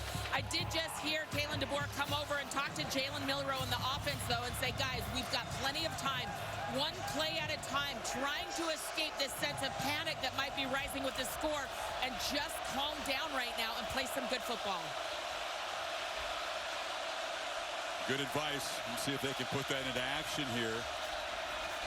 Milroe has already been frustrated before that interception. Now we'll try to take off in a scramble. Late pump fake. He gets around tackler there and is forced out of bounds. Holly, I don't know if you could respond to this, but wind in the pregame was very noticeable. I don't know what it feels like down on that field, if it's an issue at all for either of these offenses. Okay. It is windy, and they're going into the wind right now. It's against Jalen Milroe's face. Okay. There's a handoff up the middle and knocked down near the marker. And it's Justice Haynes. Obviously, we talked about the strong arm. It's not like he can't throw the ball into the wind. No. Two big plays in the first quarter were into the wind. Yep. But it's not an easy night to throw the football. Really all across the country with that front moving through the Midwest. Last couple days, in fact. Look at you all over the weather. Well, I'm impressed. Is that a low pressure thing going on, or what do we get? No, usually I'm in charge of humidity. Well, a sideways hop by Miller. And a dew get for the first down. Dew point's a big one. Low dew point tonight, I think. Yeah, I love that. Should have been here Thursday. It was frigid.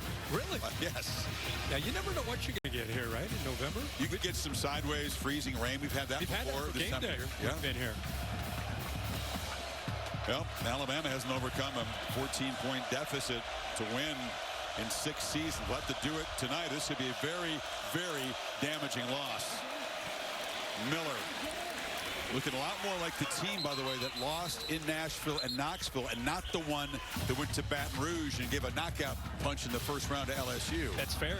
And it's been that kind of season for Alabama. There are moments where you look at them and you say, this team can play with anybody in the country. And then there are moments like you just talked about, the Vanderbilt game and others, where they're just not quite clicking. They're going to have to find it if they're going to come back and win this game.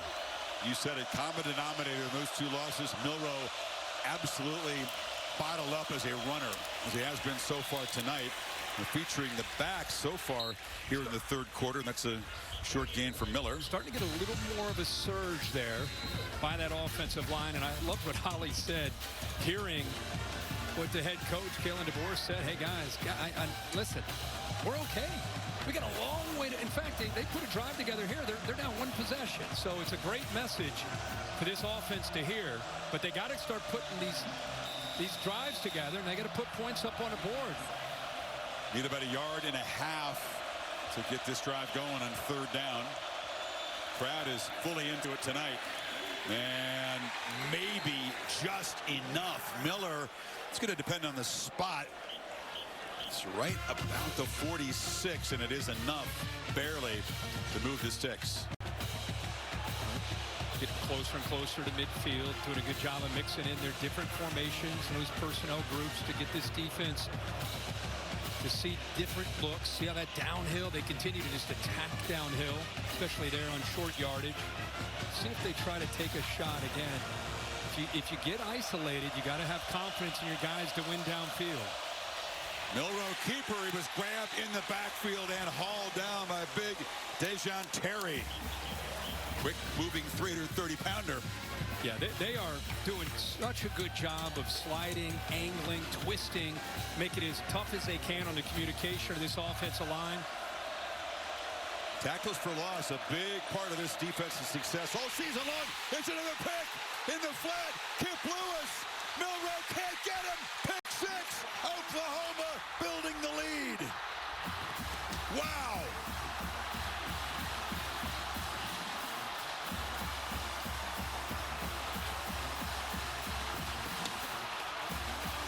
He didn't see Kip Lewis, who was lined up in the middle of the defense, and then read the eyes of Milroe and just slid underneath of that throw, and then uses that speed to take it by Milroe into the end zone. He just didn't see him. So Eli Bowen, with his first career interception, sets up Oklahoma's last touchdown. And then Kip Lewis, second pick this season, the sophomore from Carthage. And Alabama in serious, serious trouble now, down 3 scores. Yeah, there's time, but this is becoming an avalanche. Well, they had 3 receivers to Jalen Milroe's right. Lewis is in the middle. He looks like he may be able to get it out there. See Lewis kind of stalking, reading the eyes of the quarterback before he stepped in front and had that interception. 21 is the margin now in Norman. Play. Alabama went fast. Look at the AT&T clicker. Look at Stutzman in the middle trying to make sure everybody. Look at the communication by Alabama. Here's the linebacker that ends up getting out there, just kind of reading the eyes. He didn't ever see it. Never really felt Kip Lewis sliding out there to get in position to undercut that for that interception. Why they're throwing a ball way out there to Robbie Oots at 275 pounds, I'm not real sure. You didn't like the route of Kendrick Law on the inside. He wasn't even looking for the football. So not just a pick, but just a lack of execution that time by Alabama. Yeah, pick six, a theme here. This is the loss at Vanderbilt there. He had a sack and a fumble in the fourth quarter. They battled, but they ripped down the goalposts and rushed the field. And then against Tennessee, pick in the end zone by Jermon McCoy. Will Brooks had another pick, and Bama lost, and then Collins were smoking cigars, and Kalen DeBoer now down by 3 touchdowns. This guy hasn't lost a November game since he was Fresno State head coach 2 stops ago. Little urgency now from Jalen Milroe, down 3, scores. Throw on the perimeter, and that's Jam Miller. They certainly have guys like Ryan Williams, Jeremy Bernard, capable of electric plays, but OU, you would think they would play back and just not allow that. Yeah, that's what I said. Now the game plan changes. Brent Venables changes the defense. Before it was about stopping the run. Now they're in more of a mentality of, hey, we got to stop the potential. Don't give up any easy throws now downfield. So the mindset changes not only for Alabama, but also OU. There's a run by Miller. They move the sticks. You know, Milroe, we keep talking about it, but the games we just showed and mentioned, you know, he averaged about 10 yards in those 2 games that they lost running the football. Tonight, doesn't have a yard. 11 carries and no yards running the football.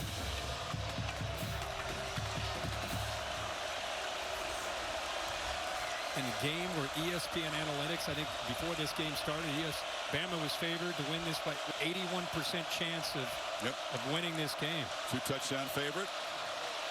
And that kind of day in the SEC. Pump fake, Milroe thought about a downfield shot. Now he's going to have to escape pressure and has to just throw it away. It's about 7-8 rows deep in the crowd. Peyton Bowen, Eli's older brother, in hot pursuit there. Yeah, he walked down right to this point. Backside, Milroe wants to get the ball out quick. Actually, a little bit of maybe a slant and go. But the coverage took anything he wanted to do away. Boy, Danny Stutzman right now all over the field, communicating, yelling, talking to the safeties, getting Billy Bowman and company on the same page. He is in control. Look at him in the middle of that defense. Final game here wearing that suit or uniform, which he's worn so proudly for 4 years. I believed him when he told us earlier this week that he would give his heart and soul, and he made a speech to his teammates. Speeches only go so far. His example on the field is more important. Oh, my gosh. Yeah, you're so right, especially on senior day. How about getting off blocks here by this Oklahoma defense? Looks like it's Terry just getting off of that block by Pritchett. What a play by the big fella there. Now it's 3rd and 12.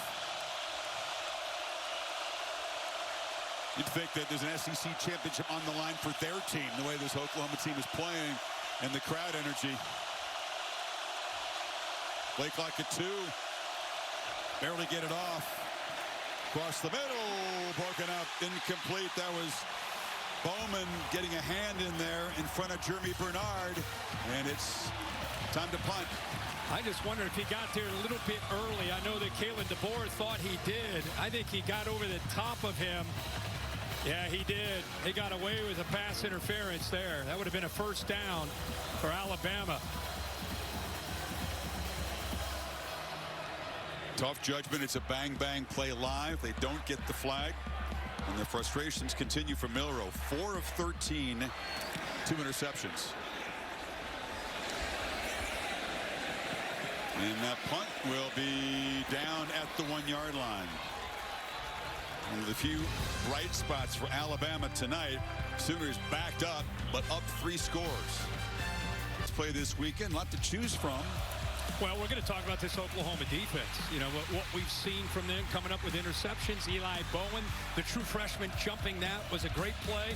And then Kip Lewis reading the eyes of Milroe in that last series. Almost goes down by Milroe, but keeps his legs alive and gets a pick 6. What a great play by the linebacker. Lewis made a pick 6 against Auburn. That's their only previous SEC win before tonight, and Lewis had the game winner at the end of that game. Plays a huge part in building this 21-point lead. Was this? You know, you fan, you're thinking one thing, right? Don't put the ball on the ground. No turnover. The way the year has gone, that's kind of been their MO. Let's see what happens here. They're going so well tonight. Xavier Robinson has played a part in that. Fights for about 3. Well, you know, when this Alabama defense went out on the field, you know that's what those coaches are talking about, guys. Kane Womack and company saying, guys, let's bow up here. Let's see. Worst case for us, 3 and out. Best case for Oklahoma is, they want to try to get a first down and try to get this ball away from their own goal line. Do not want to turn it over down here. Talked about the loss of Deontay Lawson out for tonight, what he means to this defense. Boom. Arnold gets the edge. He fooled the Tide defense, and he's around the corner.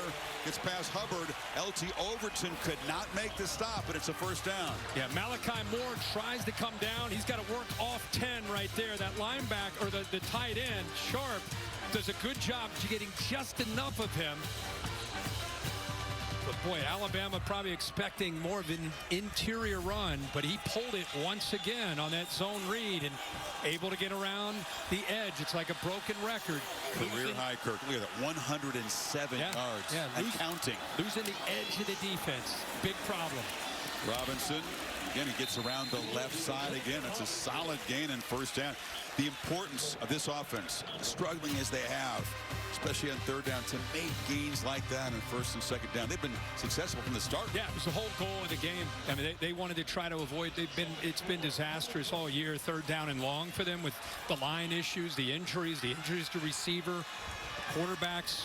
Bit of a revolving door. Third and long has obviously been a problem. So they had to be able to run the football tonight to take some of the pressure, and they've been able to do it, running almost 80% of their snaps tonight. Keeper again. That time he's going to be swarmed by Overton and dropped behind the line of scrimmage. Demarion Latham got there 2, and it's going to be 3rd and 6. Latham is trying to set an edge at times, and he's 280 pounds. He is a big body in this scheme that they're running tonight. 22, LT Overton on the other side. Raskin can play kind of an outside linebacker at times at that weight with Key Robinson out. Tough to do. And the Sooners keep this going.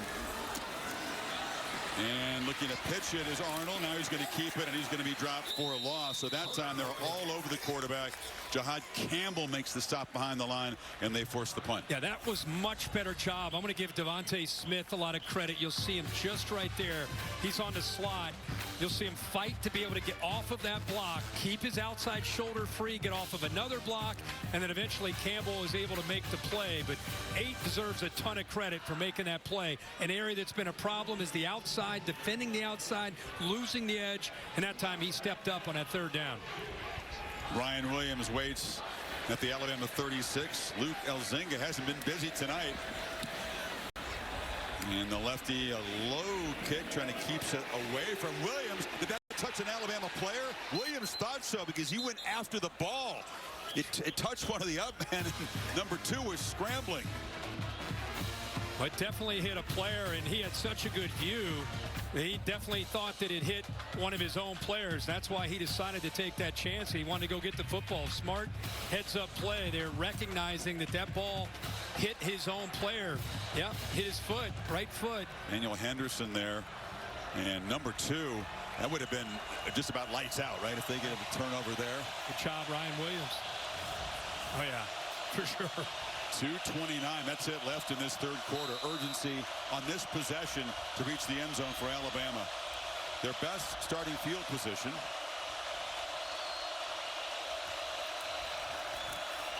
Milroe, pocket closes down, and down he goes. Mason Thomas, our Mason Thomas with the sack. That's what he does best. Now that's a mismatch off on that side on this play right here. Able to use his speed to be able to dip, get under, actually gets held in the process, and still is able to get around that right tackle there, Pritchett. It's the first sack of the night for the Sooners.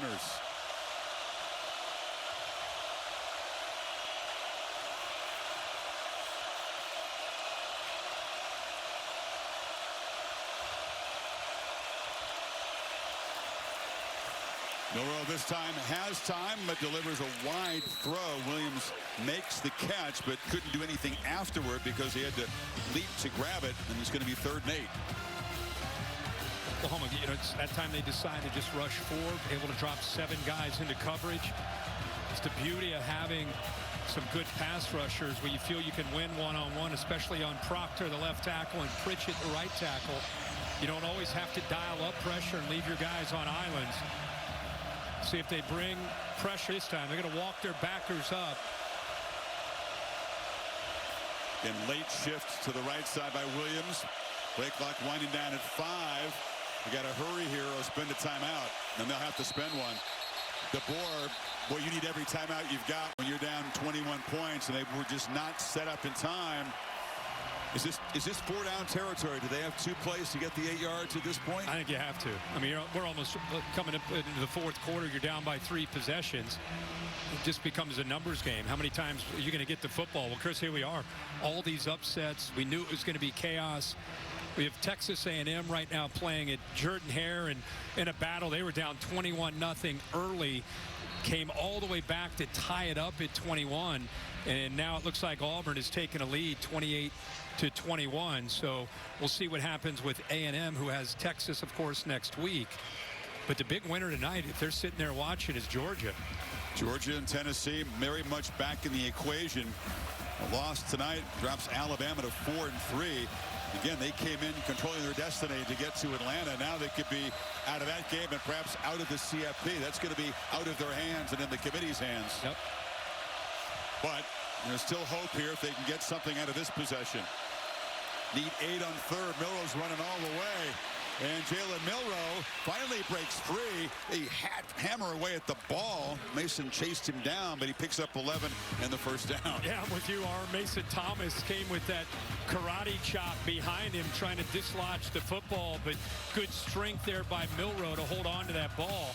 Boy, Oklahoma keeps, look at the bodies coming on, bodies going off, trying to hold on and keep these guys fresh. Watch 32 to our right. He chases his play down. He'll come in at the end, trying to knock it away. Longest run of the night. Now it's a reverse and a flea flicker. Milroe flips it down to Bernard. Bernard escapes. Jeremy Bernard, after all that, has got a gain of about 9 inside the 35. Well, anytime you see that, you always think you're going to try to get it to your play. Oh, boy, Terry is now down. A couple Oklahoma players. Woody Washington as well. He got behind that convoy, man, and picked up probably one of the bigger gains we've seen. I think they were hoping for more. After all that, Bernard got the catch and had a bunch of blockers. Yeah, wait till you see watch the entire offensive line go with the handoff. Look at all of them. All of these guys are just going to stay over there. And then look, once he catches this, if he's able to catch that clean, it saves him some time, and he's still got a good game. But you're right, with all those blockers, he slipped a little bit, right? Yeah, right here. Ball's a little bit behind him. Does a good job not letting the knee touch or the forearm.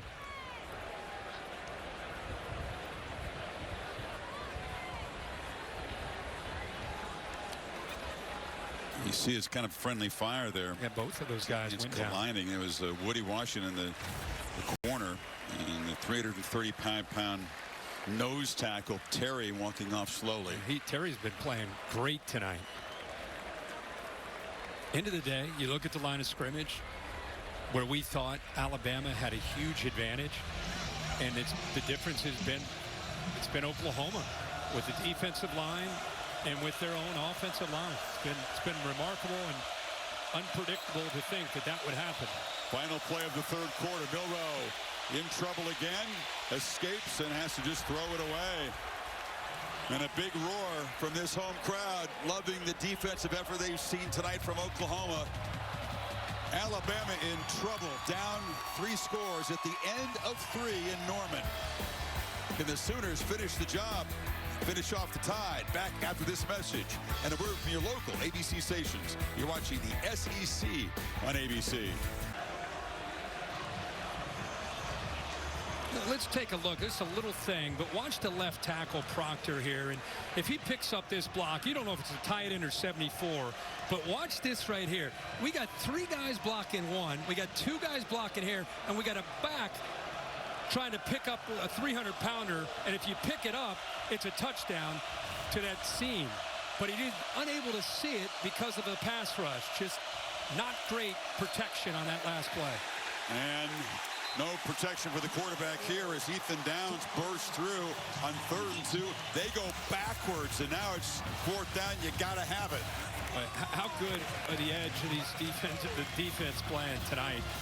For OU, this play's going to come alive here on this 4th down. Downs, one of those seniors putting on this jersey for the last time in Norman.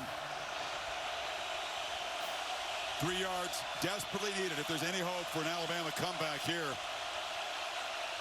Monroe shifting folks around. Wow. Not quite on the same page. Play clock down to 5. They just get it off. Milroe trying to create in the move, launches to the end zone for Williams. Touchdown! He got a foot down somehow, some way. He did. And Alabama is alive because of an incredible play on the move by Milroe. There is a marker down. They're having a conversation back at the 35, so let's wait. Well, he got this, obviously got the snap off. The foot got down. If it holds up, it's a touchdown. That's true freshman against true freshman. Throw it up and give him a chance.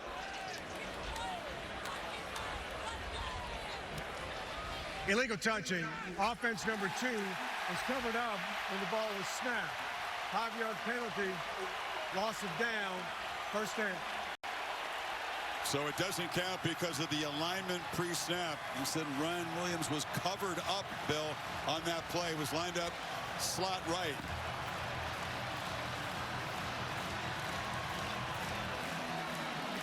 I personally don't see the cover up there. Help me out. Here's Ryan Williams.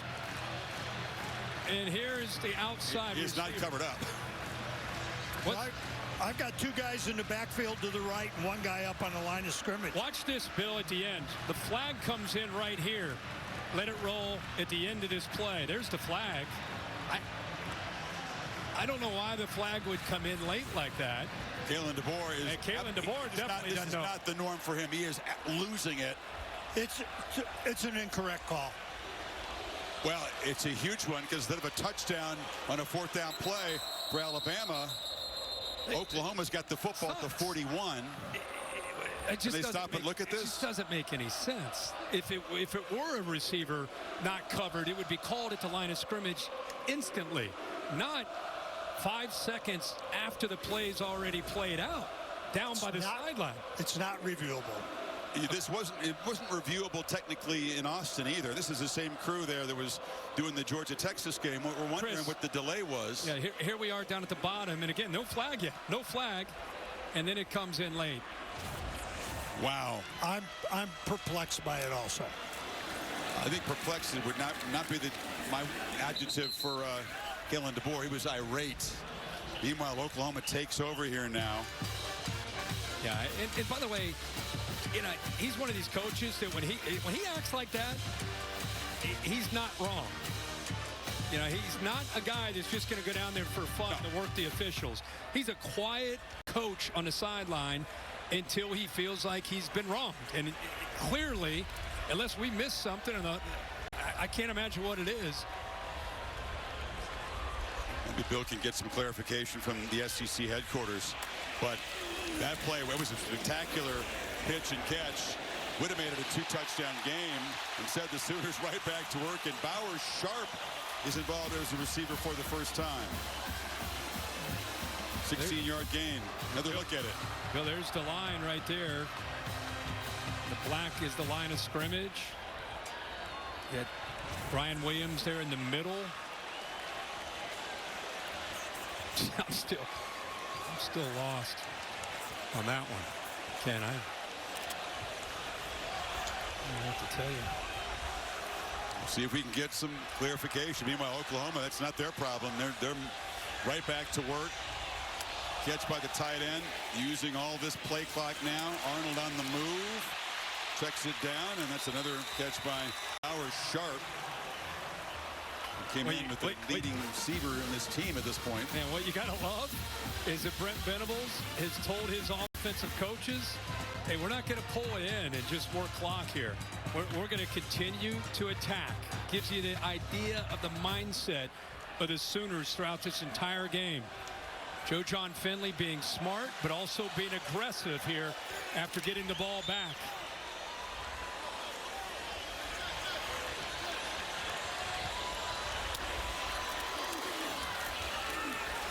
Up the middle, plowing ahead.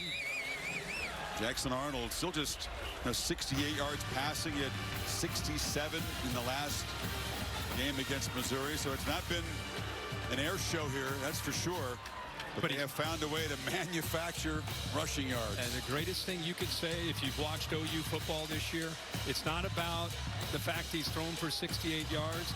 It's the fact that they're taking care of the football.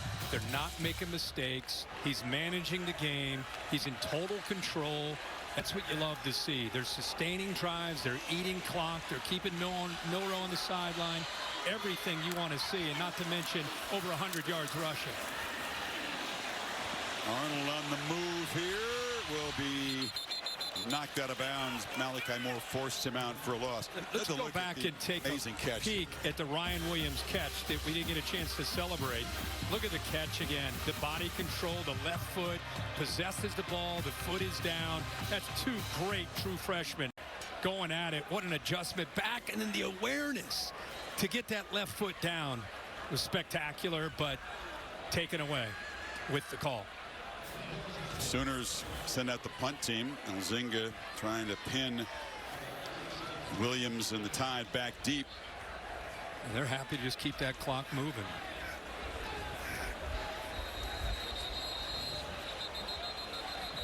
And then a false start won't back up the punter 5 yards here. One thing about that drive, it didn't use up a whole lot of clock. They did throw the ball, got a first down, got things moving. Still 4th down. Would have liked to chew a little bit more clock.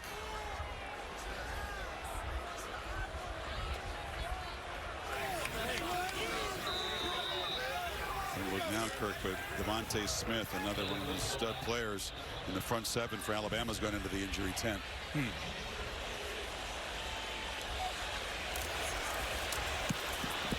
Zinga angles it for the corner. And Williams lets it bounce. He'll field it at the 1. It was going to bounce into the end zone, apparently, but decided to grab it at the 1, and the Tide are backed up. I think he was going to just let it bounce, and the ball bounced right to him, and he instinctively grabbed it instead of getting out of the way of it. I think he thought the ball was going to bounce away to his right, out to our right, and instead it bounces right to him, and he instinctively grabs onto it.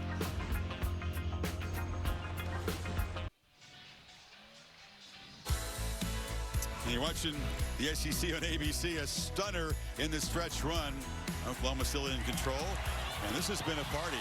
You know that they haven't beaten a Power 5 team in this place. Their home wins this season as the Liv-Mas Student Section of the Year contest gives you a chance to vote for the Sooners here. Go to the Taco Bell app to learn more.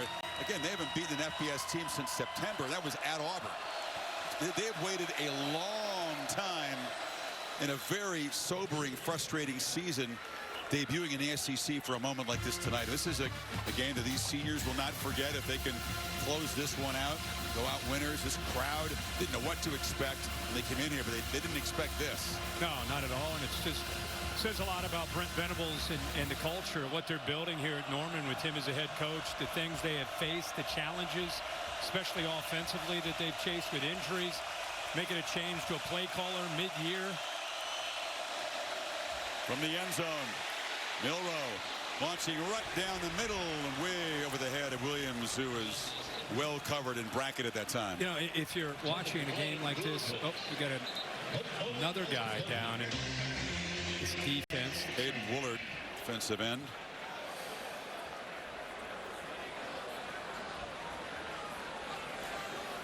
I'll tell you what, talking about the injury we saw earlier to Deontay Lawson, I have to say, I don't mean to be a buzzkill with this exciting new playoff era, but you got more games than ever. You got less depth than ever at the elite level of this sport with the portal having talent dispersed around, which is fun and makes for upsets and surprises. But, boy, it's going to be a battle of attrition. Watch this postseason. Oh, yeah. Star players going down and a whole lot of folks having to step up. We'll take a break.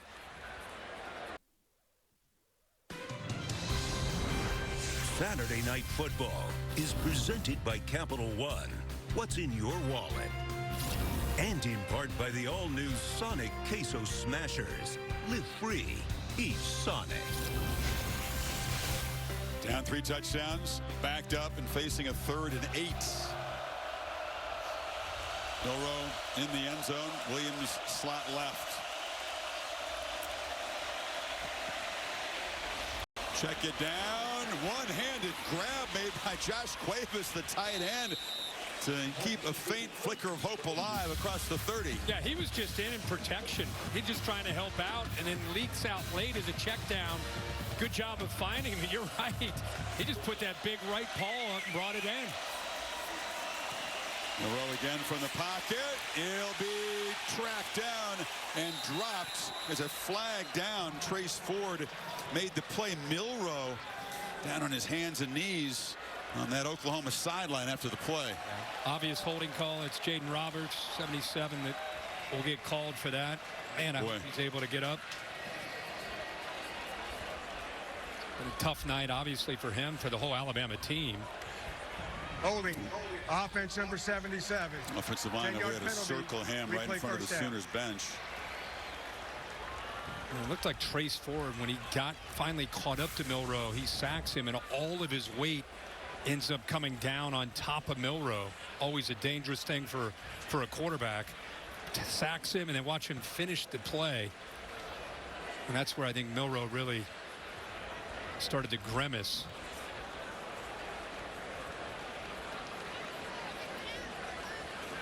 Hard to tell from that whether it's anything serious or obvious. Maybe upper body. Yeah. All that weight came down on top of that. You know, never know. You want to speculate, but he looks like he's fine walking. Going to come off the field here.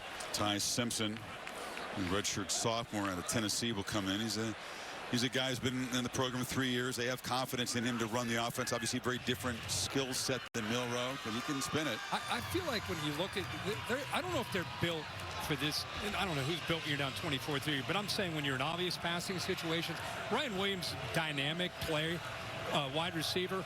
But look at the rest of their receivers. Bernard's a slot receiver who's good. Kendrick Law is a physical receiver built more like a running back. Those long receivers that can get downfield with length and speed, you don't see them out there. Not the depth in that receiver room they're used to seeing in Alabama in their glory years, that's for sure. So here comes Ty Simpson on 1st and 20 after the penalty.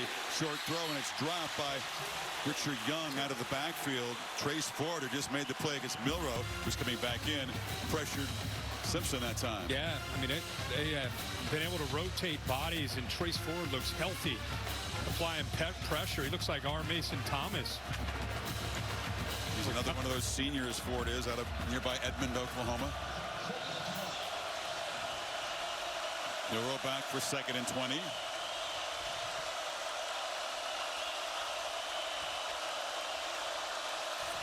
Took a look at the front, now looks at the sidelines, but has to hurry. Already spent one timeout in this kind of situation. Just gets the snap off. Pressure comes late. Milroe dropped, flips it up. Just before going down to Richard Young. How did he get that out of there? Well, the way these tackles are playing tonight, it's a miracle he did get it out. And right tackle Pritchett has had his hands full. These defensive ends aren't the biggest, but they're winning with speed. Pritchett and Proctor both struggling off the edge against the speed to the outside all night. I'm going to have a blind flip there, but it's still 3rd and 13. Milroe from the pocket down the middle. Catch made by Bernard. And Jeremy Bernard does have a first down to the 43. He got hit again. Ford almost, I think that he may have grazed the back of the helmet of Milroe that time as he got rid of that football. Wasn't ready for the snap and throws it near sideline. Catch made by Bernard again. Short gain as he is spun out of bounds. Man, with the pressure he's under, these receivers barely have time to run routes. I mean, they're getting 8-10 yards downfield, and Milroe's either got to step up or step out away from pressure. It's like the Sooners are going to call a timeout. Midway point of the final quarter. Brent Venables' team looking for a signature win after what's been a really disappointing season. Rankings brought to you by Goodyear. Dylan Gabriel and the Ducks idle. They are now the only undefeated team in college football as Indiana went down. Army getting clobbered by Notre Dame. How far does Indiana fall? That's a big question. Ole Miss with their 3rd loss. SMU. Deep trouble. SMU is going to start moving up into that picture, you would expect. Clemson, South Carolina, winner next week. Going to be moving up. Penn State hung on. And again, we talked about Texas A&M still trying to come from behind. They trailed all night at Auburn and continued to be down. 28-24 last time we looked. Off the timeout by Oklahoma. Pre-snap penalty. Delay of game. Defense number 11 for making abrupt actions that are not part of normal defensive movement. 5-yard penalty. Still 2nd down. Kobe McKenzie, an abrupt movement, not part of normal defensive play. Well, he's right over top of the center, and he's just trying to intentionally get him to snap the ball or make an offensive lineman jump. Good job by the umpire and the refs there making the right call there. Makes it a first down, moves the football into Oklahoma territory at the 47. Milroe flips it across the middle. That's Cuevas, the tight end. He's made a couple of catches here in the 4th quarter. First out at the 35. Yeah, again, they're rushing forward, a little bit of a twist up front, not bringing pressure. Linebackers playing man that time, so it opened it up for Cuevas. Tempo, of course, for Bama. Milroe, long throw from the pocket, broken up by Eli Bone. I had that pick earlier. Trying to find Williams just a little bit late with it. Holly, what have you got in the injury front Well, guys, they called that defensive timeout because Kip Lewis, the terrific linebacker for Oklahoma, had to take himself out of the game. He is not in right now in this drive, and you've seen Alabama attack where he normally is. Lewis, of course, had that pick 6 from his linebacker position. Williams slot left. It's Bernard who comes across in motion. Sooners rush 5. Milroe over the middle, and it's dropped just a little bit behind Jam Miller, but a catch the running back should have made. Yeah, even when they don't get sacks, they're affecting Milroe. I mean, as he's releasing this ball, both of these tackles, it's just been the worst night you can imagine for Proctor and Pritchett. Every single time there is pressure to the outside, and as he released the ball, he was feeling it on his left side. They had a lot of room on that underneath route there to Miller out of the backfield. It was a great route. He just didn't quite have enough time. Like I said, it's hard to get downfield when your quarterback has less than 2.5 seconds to throw a football. 3rd and 10. Has time here. They rush 4. Tried to find Bernard on the sidelines. There's a flag out. Holding zone here. Trace Ford again made penetration. Yeah, and there was contact on Milroe after he threw the football. It looks like it is the hold. Well, it's 3rd and 10 and incomplete. You'd think they'd decline the hold. Holding. Offense number 8. You, the game ball goes to so many different people, but these defensive ends of Downs, Ford, and Thomas deserve so much credit for the job they're doing and being able to apply pressure. And even when they don't get there, look at that, causing a hold. They've been using the tackles, not working out. This time they used a tight end. Alabama's got to have 10 here. Keep this drive alive and keep hopes alive of a massive comeback. You better help these tackles.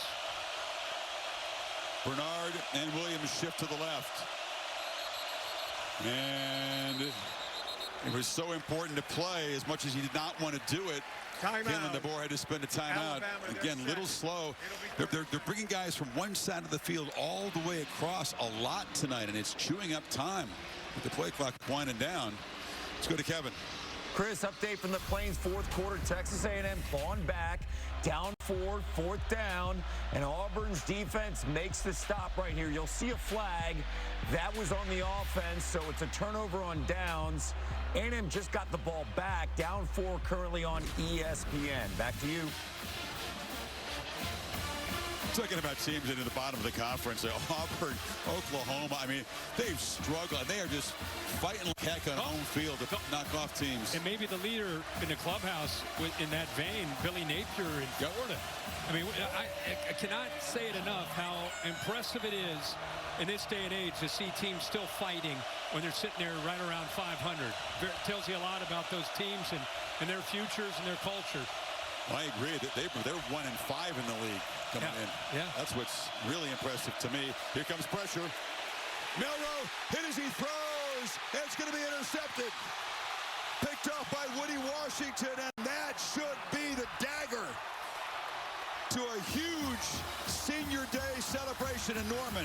Our Mason Thomas, huh? Our Mason Thomas. I just circled him, just talked about Ford, Thomas, Downs, all 3 of these guys. And again, the tackles have not done the job, so they try to bring in the tight end. It was a holding call in the previous play. Now he's going to line up out here on the right side. Here's Cuevas again trying to help out. And our Mason Thomas, one of the best pass rushers in the SEC this season, does a great job of, again, getting after him, front side. Football goes up in the air. And this Oklahoma defense, Brent Venables had them dialed in and ready to play football tonight. 3rd interception by Venables' defense. Takeaways he knew needed. Had to win the turnover battle tonight. Washington, after making that pick, slow to get up. Attended to by the athletic training staff. I saw Danny Sutzman down on one knee after that play. I wasn't sure if he was shaken up or if he was just taking a moment to take in what this night has meant. really the consummate Sooner. His whole career, he took a huge responsibility to keep this team juiced up, inspired, motivated. And when he talked to us earlier this week about what it meant to put on that crimson jersey one last time at home, man, I believed him. I think his teammates believed him. What a career. Yeah. There he is right there in the left. Yeah, there it is. Just taking it all in one last time. There's Jackson Arnold giving him some love, man. What a legacy to leave behind. In his times, it can be a world of individuality and your own individual brand and NIL. And here's Danny Stutzman just leading by example. The man, Kirk, who gave a lot of his NFL NIL money to the walk-ons in this team. Yep. He made a beautiful speech talking about their contribution to the program and how he could share some of his earnings with them.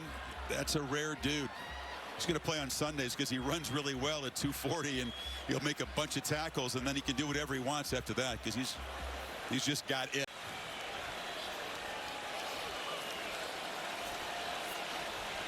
Three second-half interceptions by this Oklahoma defense.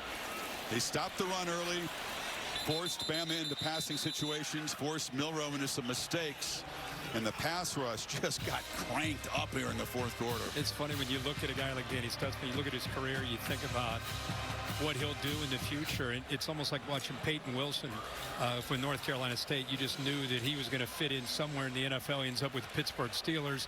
Danny Stutzman's that kind of guy. He's going to go somewhere where they'll be able to take advantage, not just of his skill set, but he'll positively impact culture in whatever locker room he goes into. That's beautifully said. The intangibles and then measurables are pretty good too. No doubt. No doubt. Arnold, you saw a young quarterback and the veteran linebacker, a nice embrace in that last stoppage of play. What a night he has had. Because what he had to put up with in the modern era of being under a microscope here. Didn't play well, he knows it, but it was sort of blamed for a lot of things that were not in his control. Injuries, protection, a lot of that stuff. But, you know, when we were here earlier, when they played, I think it might have been Tennessee. Yeah, Tennessee. The game just moved fast. It looked like he felt like he had the weight of the world, and he looked like he was pressing. It looked like he was trying to make plays that maybe weren't there as a young quarterback with all the hype and the build-up. And so I think getting sat down and having Hawkins step in for a couple games, I think that probably was the best thing for him. Arnold takes off again, breaking tackles. Jackson Arnold, dream night continues. Well over 100 rushing yards now. Well, he's been doing it all night with his legs. You know, Hawkins is a dynamic runner, but Jackson Arnold reminding people he's a physical runner that's got some speed himself. Smart decision to slide. But again, I think I talked about how that was to the bench. It was. I talked about how he came back, I think, better equipped after being benched. I think it gave a different perspective, and you got to give him a lot of credit for not going in the tank when his starting job got taken away from him. Went back to work, stayed upbeat, stayed positive. Brent Venables and others trying to make sure he stayed engaged. And man, has it paid off for him now that he's got the keys back to this offense. His 23rd rushing play of the night. Holly? Well, guys, not only did Jackson Arnold stay engaged, but when we asked Coach Venables why he felt his team might play well tonight, he said because the leadership of this team has been leading these guys. They are making sure that we are resilient. When we asked him who the leaders on this team are, he named a couple of guys, upperclassmen, and then he said Jackson Arnold. And we said, wait a minute, he's a leader after all he's been through, and that will tell you something about this young man. He hasn't hung his head. He's shown up, and he's been an example to his teammates. Because there's been some talk show chatter around here with the struggles of the offense. You know, he's already played for 3 different offensive coordinators, by the way, since he got here, because Jeff Levy was the OC when he first got here. Of course, he takes a Mississippi State job. Luttrell is fired. Now you got Joe John Finley, and the big topic is who's the next OC, and will Jackson Arnold want to stick around? Or will he hit the portal in this modern era? That's been a lot of the chatter around here. That may calm down a lot. Who knows after tonight? But, boy, Joe John Finley, you know, we're talking a lot about some of the people that had a big night. This guy was asked to do some things that aren't always easy. In the middle of the season, take over as a play caller. And, of course, Kevin Johns and others have helped him out. But they deserve a lot of credit for putting the scheme together, continuing to believe in this group despite all the injuries. And They put a heck of a plan together tonight. Xavier Robbins has been a part of the plan. So 200-yard rushers against Alabama. That does not happen that often. There's a look at Kevin Johnson. As you know, was at Duke last week. Chris, I would have said pregame, all right, Oklahoma's going to throw for 68 yards tonight. Who's going to win the game? I mean, it would have been obvious, right? If you'd have told me Oklahoma's going to rush for 252, I would have said, wait, I know your schedule's busy. Right. You're a little fuzzy in the brain. Right. Are you doing too much here? What's going on? Right. 252 on the ground. You don't need to throw for much. No. I tell you what, I saw Barry Switzer last night, 87, cocktail in hand, having a good time. All the old-time Sooners love to see from this kind of rushing forward. That's the same scheme, but the same kind of chewing up yards on the ground. Yeah, and chewing up clock. And meanwhile, long faces on the Alabama sideline. They came in here off that big win in Baton Rouge, full of belief. They've been surging, and I think in control of their destiny. You'd expect them to win this one. You'd expect them to beat Auburn at home. You'd expect them to go to Atlanta. All of that is coming unraveled here. Sure is. So they haven't had as many as 3 losses since 13-year streak, and that is about to end with loss number 3 tonight. One of the longest in history without having 3 losses. We're 1 short of what FSU did in the Bowden glory years, and looking about the Rockne years at Notre Dame. So offense on the field on 4th and 2. I would call for a keeper maybe. Nope, they hand it off up the middle and move the sticks. Robinson has run well tonight. He's complimented Jackson Arnold in that backfield. Over 100 yards himself.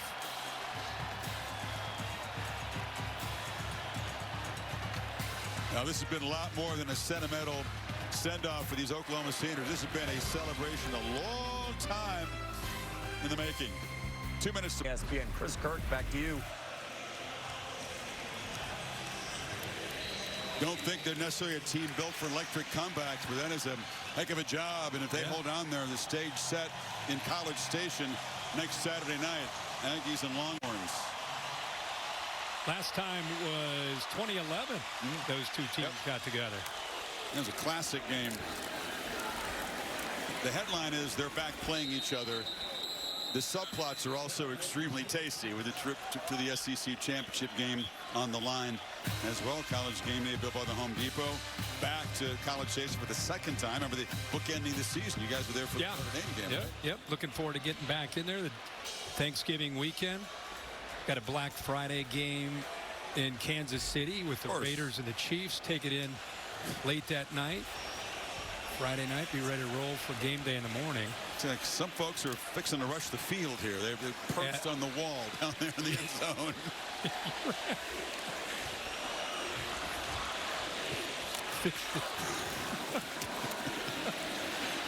Why not keep it? And a little stiff arm and is slammed down hard. And only kind of more frustration showing in that tackle. This was a thriller here. Remember, Acho threw it across the middle, and A&M thought they had it, and then number 6, McCoy had other ideas, rumbling, bumbling. This is I think it was a Thanksgiving game. Justin Tucker, whatever happened to him? It turned out to be pretty good. Right through. Pretty good. Little precursor for a pretty good career. That was if memory serves me, President Herbert Walker Bush was at the game. That was a special event there. Aggies came up short. Texas broke their hearts, and right back in that same field next Saturday night as SEC rivals for the first time. Just want to get all this out real quick. They're already coming out on this field here. Another premature field rush. Goalposts are down. Let's see if we get people tackled here by the security. You know, they had to clear people off after a 13-minute delay in Tempe to play one more play. What part of you think the clock's in? You think they don't see the clock? They just see other people running and they just take off like sheep. They just take off. Stampeding sheep. I don't know what they were thinking. I mean, I think they're thinking that it's a huge win, and they have not had anything like this in a long time. Really haven't. You're talking about that's 2017, I believe it was, that TCU came in here ranked top 10. But, you know, it's TCU. It's not Alabama. With all due respect. It's going to be a good effort to get these lads cleared off the field. Billy, let me hit this. Sooner defense held Alabama to the fewest points in 20 years. 3 points. Last time was 0-4 against South Carolina. They forced 3 turnovers, including a pick 6, and they hold Jalen Milroe to 7 yards rushing. What a night for Brent Venables in this defense. I mean, that's as good as it gets. So the last time they didn't score a touchdown was that 9-6 field goal fest against LSU, which they avenged in the championship. Here's the OU defense you're talking about. And it's been from the word go. I mean, it's been defending the run. It's jumping, playing with instincts from the true freshman Bowen. It's been taking away everything that this Alabama offense had to offer.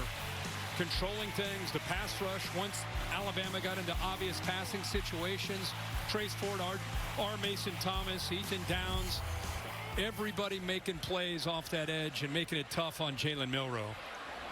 What a win for Brent Venables. Like I said, he's been in the middle of a storm here. You know, the unscripted nature and the beauty of sports. You know, one team comes in here, all the championship dreams to play for, riding a crest. Alabama was heavily favored for a reason. One team here, home team, playing for pride and the possibility of a minor bowl game, but mostly for pride. And yet this performance happens. It's incredible. This is a stretch run we've never seen, because the postseason format is one we've never seen before. We're just beginning to understand the implications. And upsets weren't invented today, but you just look in this conference and then around the country today, the things that happen where teams that were supposed to win didn't handle business, and teams given no chance, like this one, shook up the world. And it really challenges these teams that are expected to win, because the team in that underdog role shows up with a chip on their shoulder. We've seen it not just this week, really the last 3 or 4 weeks. And the teams that show up angry week in and week out find a way to get upset about whatever people are saying about you, whatever they're disrespecting you or doubting you. That's how you show up ready to go in the modern game. And Oklahoma tonight, Florida showed up that way. Just all over the country, we've seen teams showed up engaged and motivated. I think you're right about the motivations, but I think that we showed Stutzman again. I don't think it was about disrespect or doubt. It was just about the pride. Oh, yeah, today for him. Even more important old school values. Oh, yeah. Senior day, emotions before the game, tears in his eyes. Not the only one either. There's a whole bunch of leaders in this defense. Yep. You know, people around here think, oh, we had a championship level defense in this conference, and we wasted it. We wasted it with bad offense. And it's not entirely incorrect thinking, although tonight the offense stepped up and did the part. Bad offense. It started with injuries to the offense. I mean, you lose 4 of your 5 offensive linemen, top 5 receivers. That's tough, but Oklahoma crushes Alabama and may have dealt their postseason dreams a fatal blow tonight here in Norman. We won't know the answer to that for a while, but loss number 3 stings and carries heavy weight. And Jalen Milroe, not the evening he hoped for. 3 interceptions. Somewhere down in that Oklahoma Crimson mosh pit is Holly Rowe with Brent Venables. Well, Coach, you told us that your team had a lot of resilience and pride. How did it show up tonight? Oh, they were absolutely amazing. I told them winning never negotiates. You know, we finally did the things that winning requires, and what all 3 phases, how well they complemented each other. These guys, man, they're amazing. Their guts and their toughness, and they punch first, they punch back. And tonight, we finally punched last. Your defense was terrific. 3 interceptions, held the edges, stopped the run game. How did your defense really win in this game for you? Yeah, our defensive staff were just fantastic. They had a wonderful game plan. The players, all the credit goes to those players that executed it.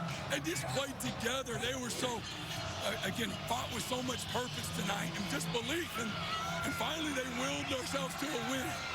As your seniors walk off this field tonight, what are you the most proud of, Coach? Well, again, we said there's not going to be anything easy about this season for us. And I guess the harder it is, the more epic the story. And that what these guys have had to go through and overcome, that ultimately is not what you become, it's what you overcome. And ultimately, this team has created an identity of continue to believe, continue to fight, continue to work, keep your head down, you know, block out all the outside noise, don't listen to it, and believe in one another. And what a night, what a performance. Thank you, Coach. Go enjoy this. I'm sorry for smushing you this whole interview. He said something interesting, embracing and using the suffering. And there's been a lot of that this season. This is their second conference win, their first FBS win since September. Couldn't get any sweeter than this. Oh, man, good for the Sooners and good for Brent Venables. What a moment. The year they've had. Here's the up-to-date SEC standings, the top 8. A&M game is not over yet. They're holding on to a 3-point lead if you want to flip it over to ESPN and see the ending of that game. Just under 2 minutes to go. But Kirk, take a look at the Vols move up. The winners today, Tennessee and Georgia, with the Ole Miss loss, with the Alabama loss. And we still got another week of the regular season. There's going to be a lot of Jackson Arnold videos posted. You can see a whole lot of. That's a great view. That's the modern world. That's it, right? Doesn't matter if you can't record it and post it, right? Yeah. Kirk, this whole day, which began, with game day in Columbus, that showcase game, Buckeyes make a dominant statement. Kurt Cignetti said, of course, silly question. Of course you belong in a playoff with just the one loss. We'll see. Penn State survived. Could have had a second loss there, but they got out of Minnesota with the win.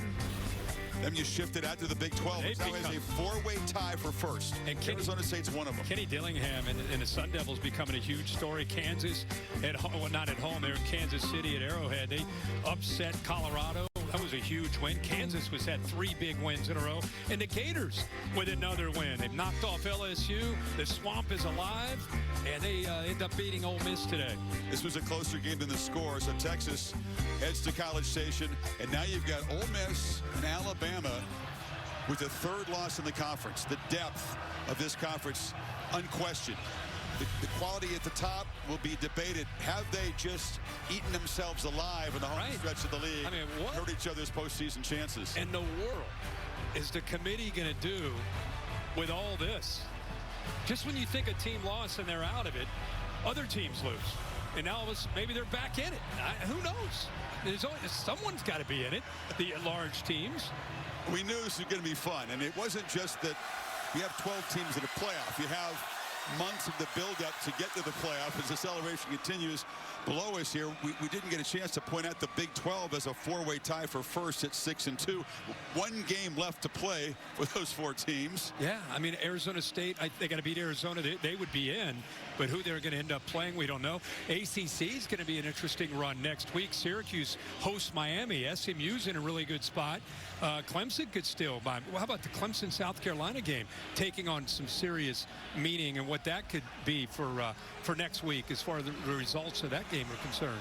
You feel like, the ACC and the Big 12, it's been the conventional thinking. Those are one-bid conferences, only the champion going into the bracket. Notre Dame continues to track toward a bid, but you've got these 2 mega conferences, the Big 10 and the SEC. What's very interesting is when you look at one-loss records, the Big Ten's going to have a clear edge. When you have a bunch of teams in the SEC would have played much tougher schedules, sitting at 2 or 3 losses, there's the debate, right? That's the debate. I mean, you're going to look at Big Ten teams that are going to have, like you say, the record that would make you feel they deserve it. But then you're going to have other teams that have been challenged more. You look at the top 25 teams that they've played, where they played them, what time of the day, going in prime time win. Very difficult, subjective analysis. Everybody's entitled to their own opinion. Ultimately, it comes down to what the committee thinks and how they'll evaluate this cluster of teams that we're going to have for these large picks. One of the great programs traditionally in this sport. They dominated the Big 12. Year one in the SEC has been rough for Stutzman and company, but a sweet one on senior night as the Sooners lower the boom on Alabama. 24-3 is the final here, a night that these veterans and these fans will never forget in Norman. Terrific job by producer Bill Bunnell, director Jimmy Platt, our entire crew here, except on the West Coast. Stay tuned for your local news at most of these ABC stations. Kirk Herbstreit, Holly Rowe, Bill Lamagna, and our entire crew. Chris Fowler saying so long from Norman on the Sooners night. Thank you for watching this presentation of the Southeastern Conference on ABC.